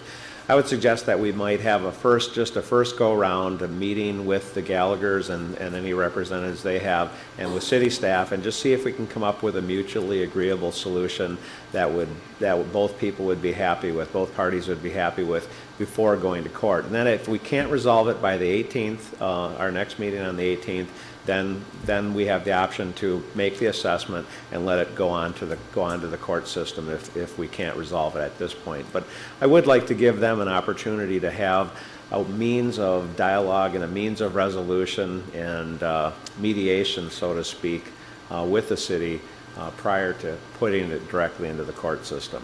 Mm-hmm. One question that I would have related to that, I mean, that sounds pretty reasonable, but how long have the Gallaghers known that the assessment was at the number that it's at? Do you know, Mr. Getchell or Mr. Ellis? That would have been with the notice coming in the mail, and I'm not sure how many weeks ago that would have been. Oh, but it is fairly recent. It is fairly recent. Okay, all right. Mr. Case. I like Brad's idea. It just gives conversation a chance to take place for 2 more weeks. And then at the end of the day, and I've said this to many people, that when our attorney speaks, we listen because we have to, because he not only defends our decision-making in court by second hand, then he defends the decision-making of the people. And so as much as I may be processing through, not disagreements, but just disconcerting thoughts by what you said, I respect it, and I have to respect it. And so, in a way, your compromise allows both to work. We'll go that route, and we'll let the courts decide on the 18th, but I like the idea of just giving one more opportunity for conversation for the next 2 weeks. So I don't know how we do that. Is that legally okay, and can we pull this item alone? This item can be pulled from the resolution that adopts the special assessment. You would continue then the consideration of this assessment to the 18th, and so you could close the public hearing portion for everything because there has been adequate opportunity for public hearing on this. But pull that item from the resolution, then we could bring that back. To answer the second part of your question, I'm sure that Mr. Zoll or I will be exchanging telephone messages tomorrow. He knows where to find me. He found me on vacation, so and we can begin those discussions. The same thing would happen if you adopted the resolution as presented. We'd have those discussions. Okay. Councilmember Nelson. Yeah, I also like Mr. Aho's suggestion for the discussion. Also, on a completely separate point, I would like a policy discussion about whether the city ever goes in and does this. We said it was very rare, so I think we need to have a discussion about whether we really want to do this kind of thing in the future, or not. And Councilmember Nelson, I mean, that could be next year or very, whatever. very rare, and again, it was taken by resolution of the council, but I think sometimes you are weighing the issue of the minute you act, there would be conversations like this later on, dealing with the outcome. But then there's also issues related to if you don't act or have the property owner act on their own or require them to act based on the amount of money. I think I could say with reasonable certainty that aside from the other assessments you see tonight, we have gone on property to deal with issues related to code compliance for weed and grass mowing and tree removal and snow removal. We do that. This is the same type of issue. It just was very expensive. So I'm confused. Do you want us to close the entire public hearing? Because I don't know that we've given... No, we're still in a public Just hearing. the piece, go ahead, sorry. No, Just saying we could. when you complete tonight's public hearing, and if there's anyone else That who's time we'll pull here this one item. to close the entire public hearing, and then the motion, in Right. accordance with Mr. Aho's suggestion, would be to adopt the resolution Got it. accepting out this assessment, and then directing that the matter be brought back to the council on the 18th for consideration of adoption of a resolution for the assessment of this piece. Okay, thank you. This is a public hearing. There are plenty of items on the assessment list. Anybody else want to address the council on any of these issues? Okay, hearing none. Is there a resolution? So I would move that we close the public hearing. Is there a second? Second. All in favor? Aye. Motion passes. Another motion, Mr. Case? Or Mr. Aho, do you want to make it? I'll make it. I would, My light needs to come before his motion, I think. Oh, I'm sorry. We need You to have, pull yes. another item, I'm correct, sorry. Mr. Rosso? Oh, that's right. That's correct. Item number, the first one, Shady Oak Road Phase 1 improvements, property owner United Healthcare Services Incorporated. I work for United Health Group, so I need that item pulled, and I will abstain. And then we need to make a motion on the rest of it. Okay. So maybe make a motion on that one first, possibly. I don't know how you want to do this. well, I think we can combine them both, I would say, right? I need to abstain Oh. from, clearly from a... The UHG. All right, so I guess, Let's have a motion first on the UHG assessment that Mr. Case can abstain from, and then we'll take a motion on the remainder of the special assessments, accepting out the Gallagher property. all right, so I guess I would move that we opt, or we pull the UHD property from the special assessment. Or just move it. Or Just just- vote for it. Just Or, move it. oh, I see, just move it, okay. Move that. I would move that we accept the special assessment for the UHD property, standalone.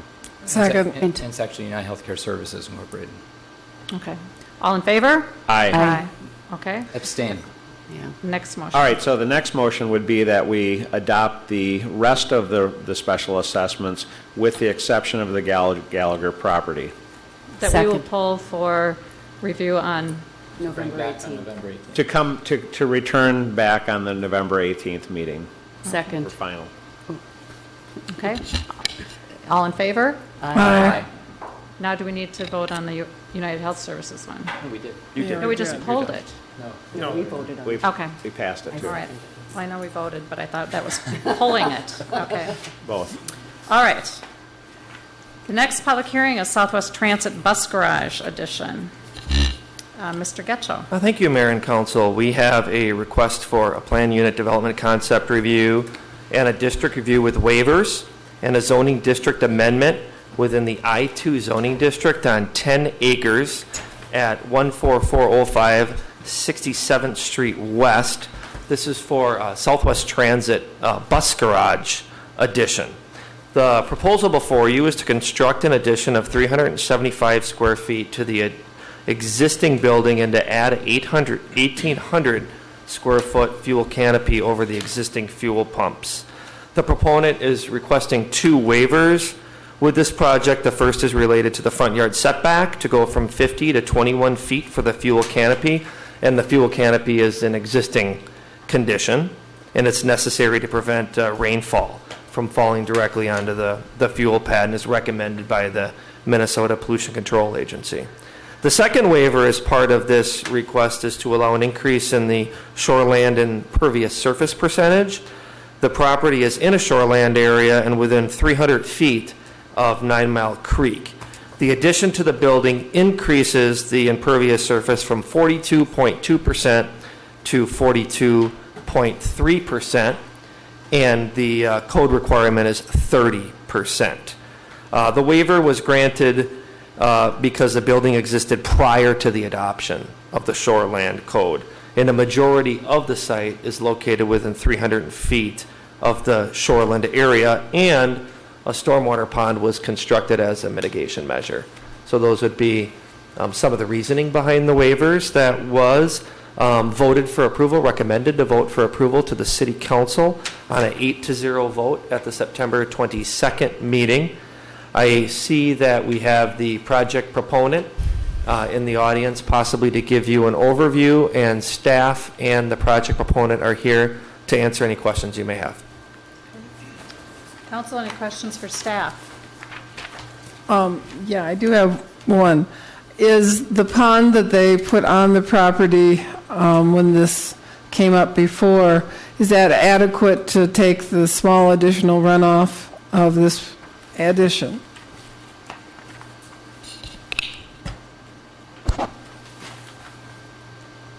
Maybe that would be a question for the project proponent. All right.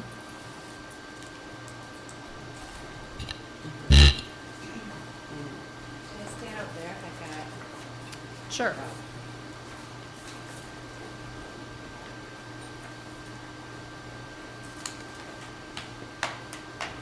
Hi, I'm Joanne Olson with LSA Design. This is Len Simich with Southwest Transit. Yes, the pond does have capacity for the 375 square feet addition. Thank you. Any other questions at this time? Is there anything specifically that you wanted to say, or did you just want to be here to respond to Really good questions? summary. We've got, Okay. graphics, but you have all those too, so. Okay, I guess great. if you just have any questions. Okay, great, thank you. This is a public hearing. Is there anyone from the audience that wants to address the council on this garage addition? Seeing none, I would move to close the public hearing and adopt the resolution for plan unit development concept review on 10.1 acres. There's more on the back. And approve the first reading of the ordinance for plan unit development district review with waivers and zoning district amendment within the I-2 zoning district on 10.1 acres. And direct staff to prepare a development agreement incorporating staff and commission recommendations and any council conditions. Second. Any discussion? All in favor? Aye. Motion passes. Thank you. Payment of claims. Is there a motion for approval? Move approval. Second. Any items to question? Roll call, please. Councilmember Aho. Aye. Councilmember Butcher Wickstrom. Aye. Councilmember Case. Aye. Councilmember Nelson. Aye. Mayor Tara Lukens. Aye. Thank you. That brings us to reports. And first we have reports of council members. Councilmember Case, you had 2 items. Do you want to start with Christy Lane, maybe? Sure. Yeah, I think that is my shorter one real fast. And really it's just some questions of staff regarding the larger implication of if a house got this bad in Eden Prairie, are there others? And I know of a couple. I mean, since a few other people have told me to drive by, I drove by a house the other day that's been vacant now for 5 years.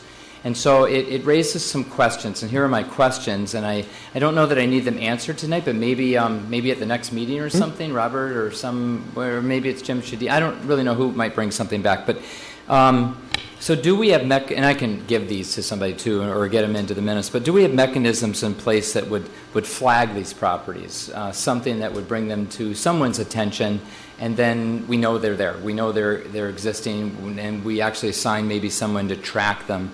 Who does collate that data? I mean, I'm assuming we've got people in the city that would be their responsibility. Do we know right now how many foreclosures there are in Eden Prairie? I'm assuming we know that. How many different banks are involved? Because I understand there's only 3 or 4 large ones, and they make it difficult. But we can publicly, that's public information, we could let the world know. There are things we could do working with these banks to get them to the table.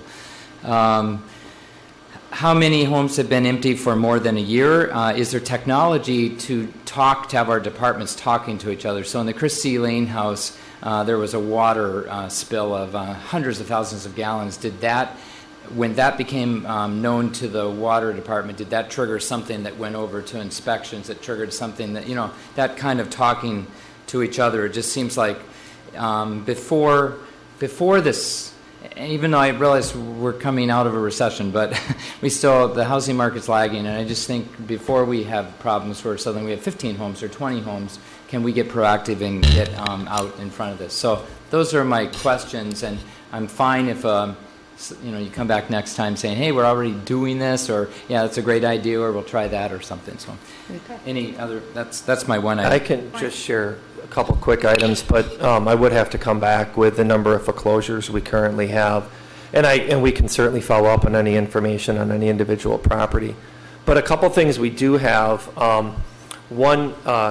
One thing we have, we call a code enforcement team, and it's made up of individuals across almost all of our city departments. So we do have, our fire inspectors, our fire department, our police department, our zoning administrator, our utilities department, our planners are part of a code enforcement team, and they do keep a database, on our intranet site of issues related to all properties where concerns arise. So if you were to give me a particular address, I could go into our internal system and I could see, all histories of concerns and comments from different departments related to the properties. And the group will even meet on occasion to strategize about issues related to properties where it might be an exterior maintenance issue, it might be a foreclosure issue, a vacancy issue.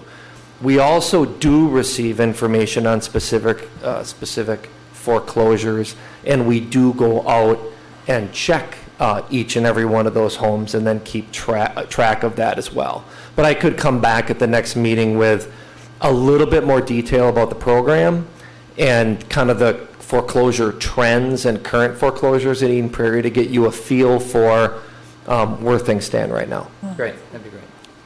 So my Ron, one thing, can we make it clear that we're not talking about properties that are vacant for 7-8 months while the people go to warmer climates, and they in fact are keeping up their property and keeping track of them? That's not the kind of vacant property we're talking about.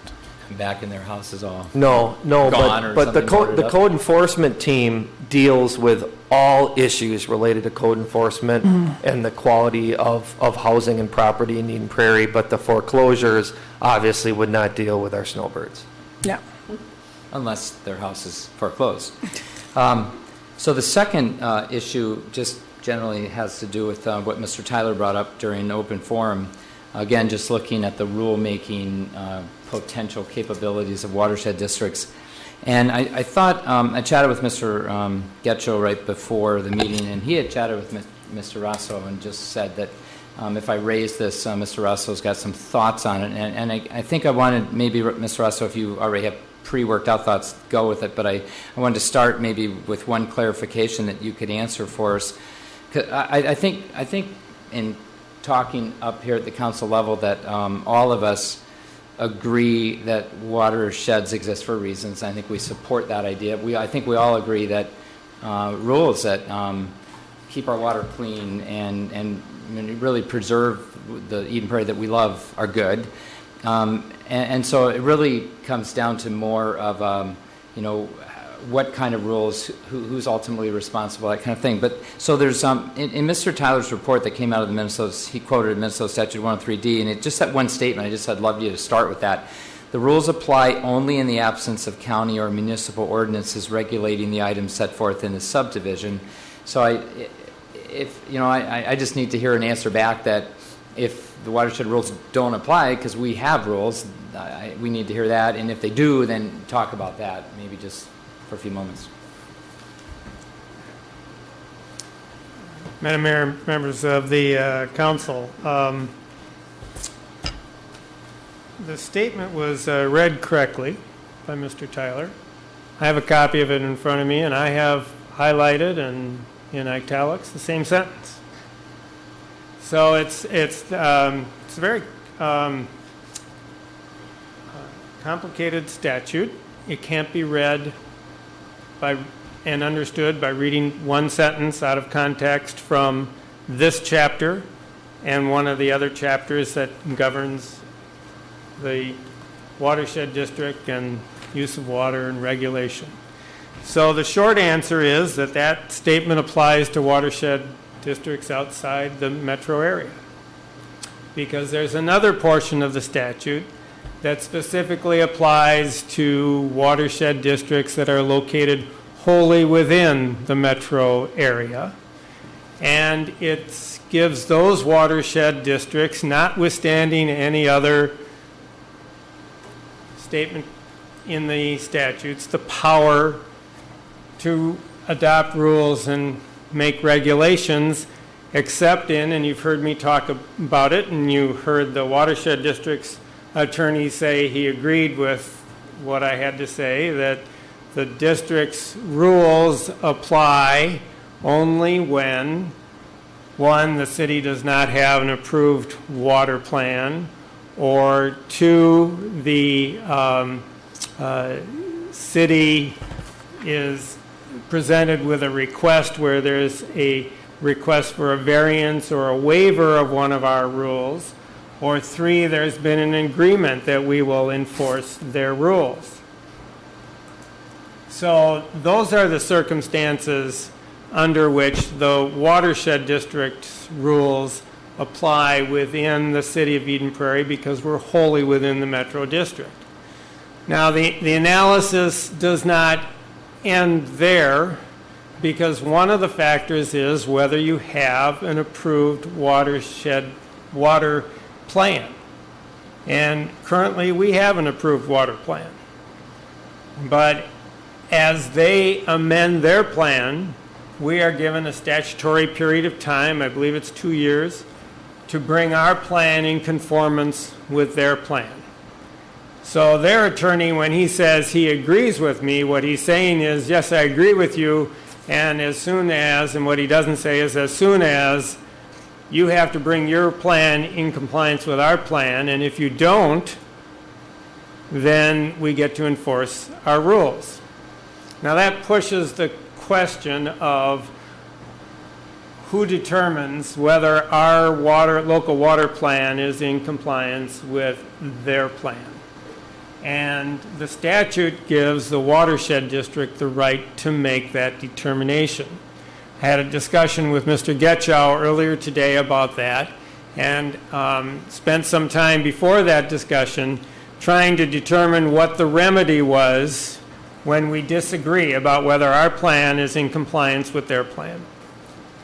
And statutes are never perfect. Legislators don't think of everything, and sometimes they deliberately don't put in provisions. But in this case, whatever the reason, there's no specific guidance in the statute as to what our remedy is as a city if we disagree with the Watershed District's determination that our plan is not in compliance with their plan. And because there's no remedy set forth in the statute, it's my opinion that our remedy is a court action to say that their determination is arbitrary and capricious and not founded in fact, and we would challenge that in the courts. Now, there is a provision in the statute that allows us to challenge a rule.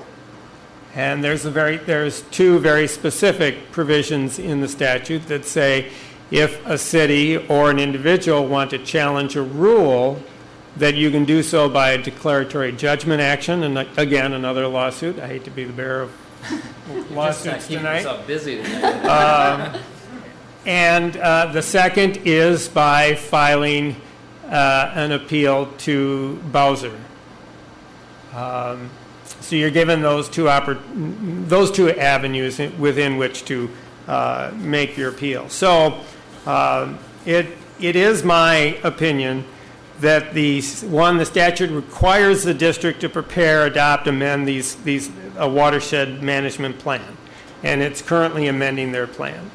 When they amend that, the city must be prepared, and we already are preparing. Ms. Stoverine has been working on amendments to our plan, actually trying to wait till all the watershed districts, not finalizing it until she knows what all the watershed districts are going to do, so that she can make sure that our plan is compliant with all of them to the extent we believe we need to make it compliant.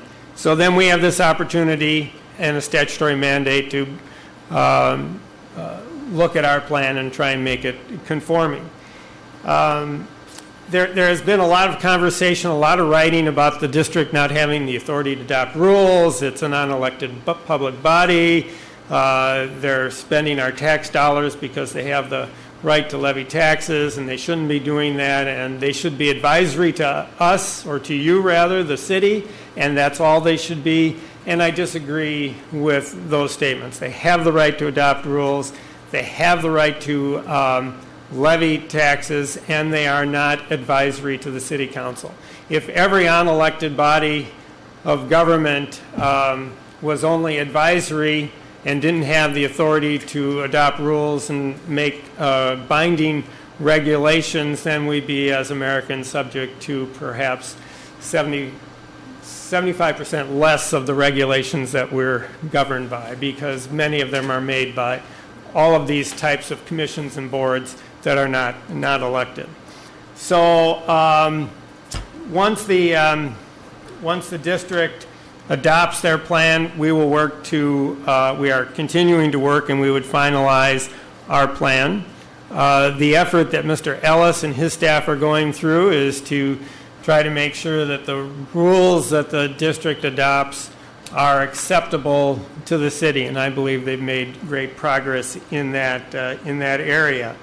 So the district, Watershed District has the responsibility under the statutes to review our plan and to make that determination. Then, even though there's not a specific remedy identified in the statutes, we have an opportunity to challenge that if we believe that they are being arbitrary, capricious, if their decision is not based on good science or is not founded in facts. That's basically what arbitrary and capricious means. There have been a number of public hearings held by the Watershed District. It's not the city's role to hold public hearings on Watershed District rules. It's the Watershed District's obligation to do that. Our public hearings would, while it might allow the citizens to speak directly to you, they've had no impediment to doing that up to now, and it wouldn't have any legal force or effect upon what the Watershed District was doing. They would not be obligated to take into account anything said at a public hearing to the city. It has to be presented at a public hearing that the Watershed District holds. They need to have that information, and that puts the burden on them to respond to it, to take it into account in case anyone wishes to challenge their decisions. So, if there are other specific questions, I'd be pleased to answer them. Anything else, Mr. Case? If you'd permit me just to make a couple of comments then, kind of summing it. I've been, listening to everything coming in over these last few months, as all of us have, and it, like everything, it's complicated, right? It just is. But I do feel better after several meetings with our staff in the last week that there's a process in place that's going to protect the lake owner associations. It's going to protect the people of Eden Prairie. It's going to protect really us and our decision making. And that process includes if and when the Watershed District passes its rules, whenever November or puts it off, we have 2 years as a council, or as a staff actually, but then as a council, to interact with those, push back, disagree, align, reform, whatever. And at the point that we actually end up voting to either choose to align ours or not, voting against that, there's a public hearing right there. So we do have a public hearing out in our future where we will work to pull everybody's thoughts in to make sure the Watershed District's rules are truly our rules that we want, right? And that they align the way we want them to align with all 3 of our watershed districts that are within our borders. So I feel comfortable after, especially respecting our staff, that with the involvement that they've had in this, Robert and your whole team. So I feel more comfortable with that, and I guess I'd be open to anyone else that I think we're going to now move forward into a process that we're going to make sure that the rights and the responsibilities that we have are protected, as well as the people that we're representing. Thank you for bringing that up for greater clarification. Appreciate it. Okay, Mr. Getcho, setting the canvassing date. Yes, Mayor and Council. Earlier in the year, when you set your calendar for all of your regular meetings and special meetings and other events, one of those meetings is the local board to approve the results of the local election that will take place on November 4th, and we had planned that Monday, November 10th at 5 p.m. would be the date to canvass the election results, and we would ask that there be a motion then to set that meeting Monday, November 10th at 5 p.m. for the purpose of canvassing the local election results. Could somebody make that motion, Sure. please? I move to set the canvassing date of November 10th at 5 o'clock p.m. Is there a second? Second. All in favor? Aye. Motion passes. Now we have a report from our fire chief. Is he? There he is.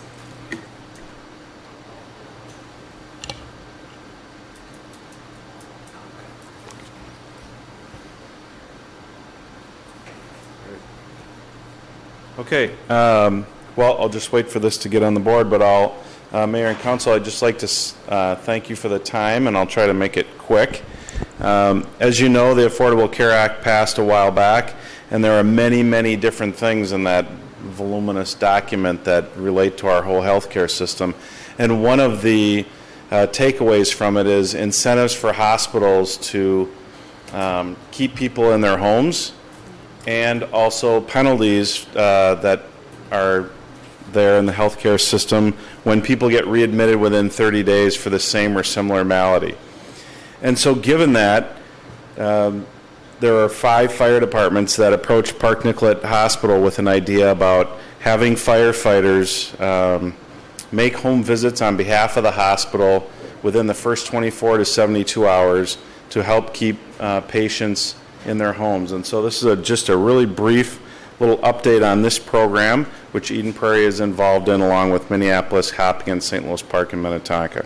So we wanted to have sort of a variety of different models of fire departments, from the big urban career departments down to the smaller sort of mostly career but a little bit volunteer fire departments, which is St. Louis Park, to the all volunteer departments like Hopkins, or sort of the blended stuff with Eden Prairie and Minnetonka. So we approached Park Nicollet and talked about how most of our run volume, for those of us that are involved in EMS, which our fire department is to some degree, still it's about 70% of our run volume, so that's a big part of what we do. Patients are most at risk for readmission within that first 72 to 24 to 72 hours, and 1 in 5 or 20% of Medicare patients are readmitted, and there are going to be penalties for hospitals when they have these beyond normal readmission rates, and it's very expensive. And in addition to the penalties, they also have to treat those patients, and they don't get to bill for it. And so your average congestive heart failure patient, when they're readmitted, is about $18,000 to your average hospital. So we're talking about real money when you start to add that kind of stuff up. So this was just, we had a Kaizen event with Park Nicollet. That's the process that they like to use. So we had sort of a 4-day deep dive with them, with fire chiefs and senior command staff from these fire departments interacting with the high command of the Park Nicollet and trying to figure out how to get things done efficiently. So that's what this is all about. This is really all about connecting with all the different resources in the community and transitioning people home, and then working together to keep people there. And so this is a little outline of their process, and I won't get into too much of the details, but really the patient gets admitted, and then after their treatment, then they're given the option, currently it's an opt-in program, to have a firefighter visit, and then we show up with a variety of different resources and help them through their answer questions and hopefully get them to stay in their homes.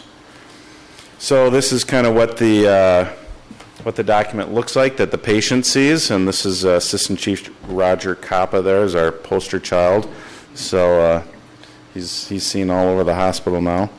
And then they have this consent form. And then the visit components are based on elements known to ensure a safe transition. So one of the big things is to make sure people understand their medications.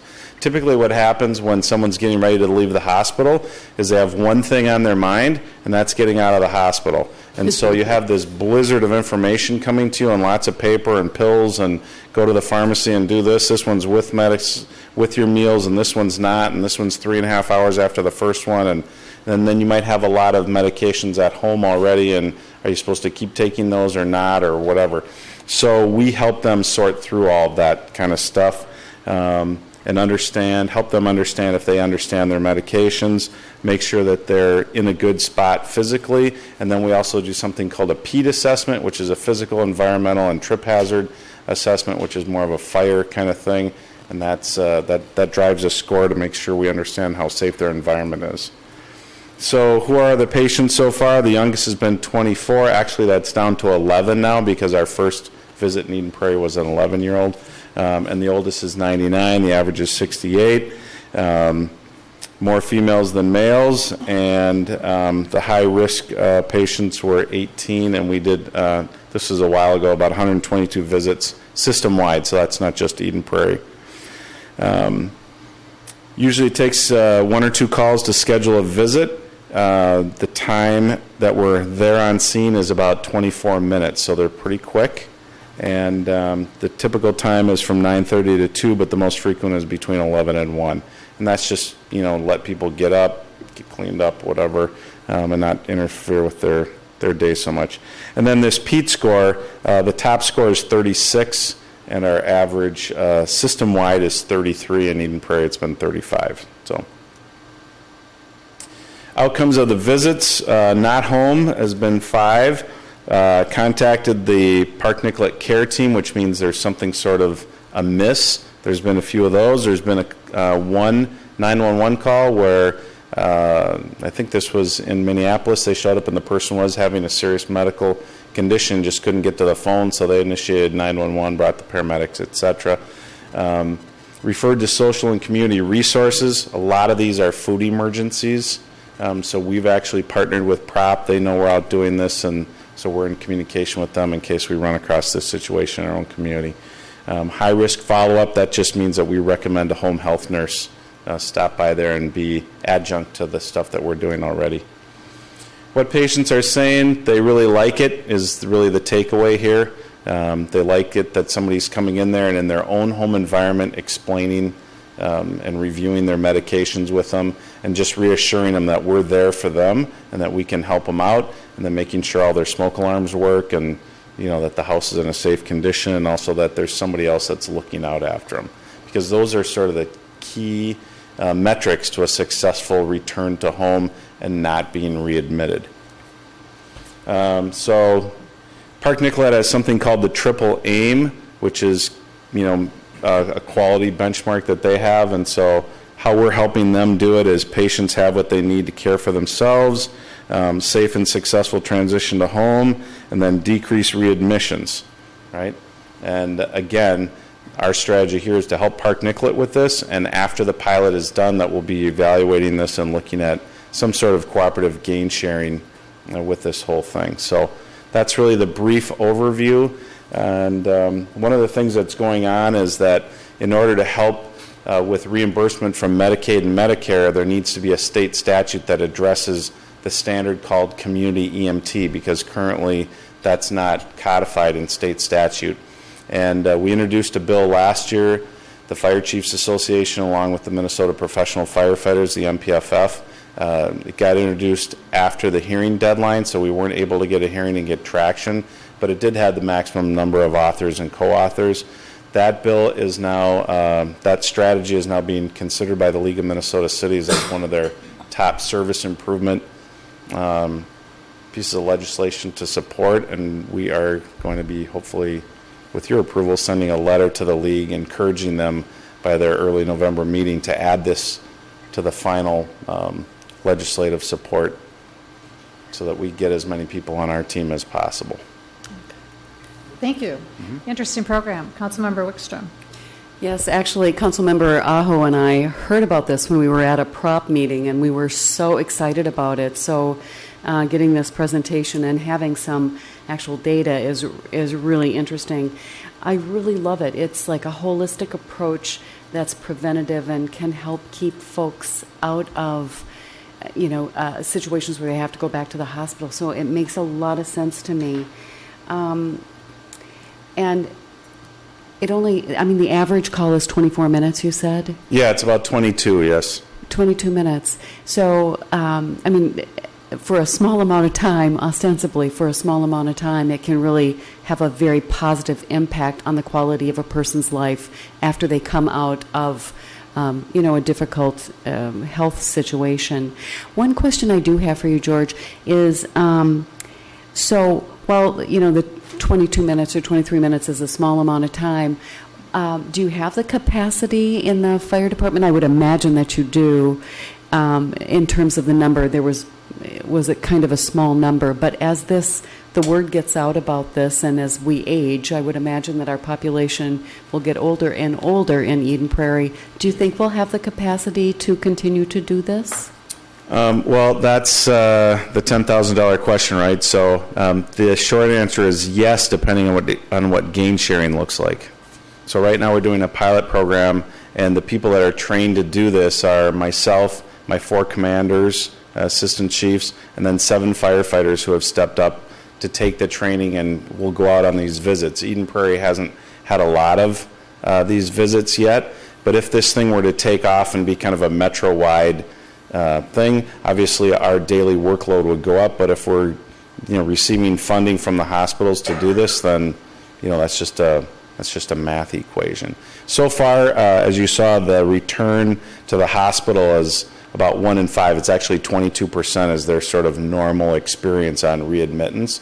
And the patients that are in the home visit have opted in for the firefighter visit. We're running just a little less than 11%. So we know that we're having an effect, and it's just a matter of, how much is that worth? And what's hard to capture is all those other things that you do, like checking the fire detectors and checking for tripping hazards. It's hard to measure because you can't project how many people might have tripped, maybe. Right. But anyway, I commend you on the innovation of this. And of course, as always, you're at the forefront. So we're very pleased to have you as our chief. Thank you. I have a few questions. It is a pilot program, and you said that there's some questions on how it will be funded in the future after the pilot is done. Is the pilot program collaborations with the fire departments and Park Nicollet, and so everybody's donating their time at this point? That's correct. Okay. And then how long is the pilot program? It was initially 90 days, and they've extended it for another 90, so end of December we'll be all done. Okay. And who's eligible for it? Does it make any difference whether or not you have family members in your home? Does that make you not eligible for the firefighter visit? So the people that are eligible are people that are admitted to the hospital. So if you just go to the emergency room and come back home, then you're not eligible. People that are not being who are not being discharged to a care facility. So if they're going to skilled nursing, then they're not eligible. At least that's currently the way the program. And then they have to opt in.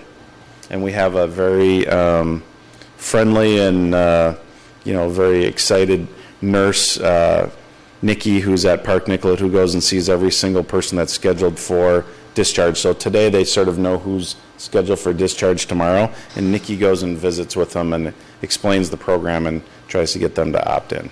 Is this a unique program, or has it been done in other parts of the country? There are other parts of the country where this is being done with the same really great results. And the other thing that it's doing is a certain percentage of all the medicals that happen in Eden Prairie, and there's nearly 9 EMS runs a day in our city now. In other jurisdictions, they've seen where that's actually had a notable impact and decreased emergent calls. And then again, that's another way that you're saving money, because ALS ambulance services, in order to maintain their economic viability, have to transport 80% of all patients that they see. And there's all kinds of national studies that say that that's probably a little higher than what a lot of those patients need. But in order for them to make their economic model work, they're going to transport 80% of people that they see. And so by decreasing the number of EMS runs, then you're reducing the amount of expense that, the reimbursers, the insurance companies, Medicare, Medicaid are experiencing by having this program. So there's lots of tails there that this was really sort of a benefit on a lot of different levels. Sounds great. Thank you. I'd be looking forward to a report, in 6 months or so about how the results came out. That'd be great. Yep, be happy to do that. Any other Thank items you. of business to bring before the council? Seeing none, is there a motion to adjourn? I would move we adjourn. Second. Meeting adjourned.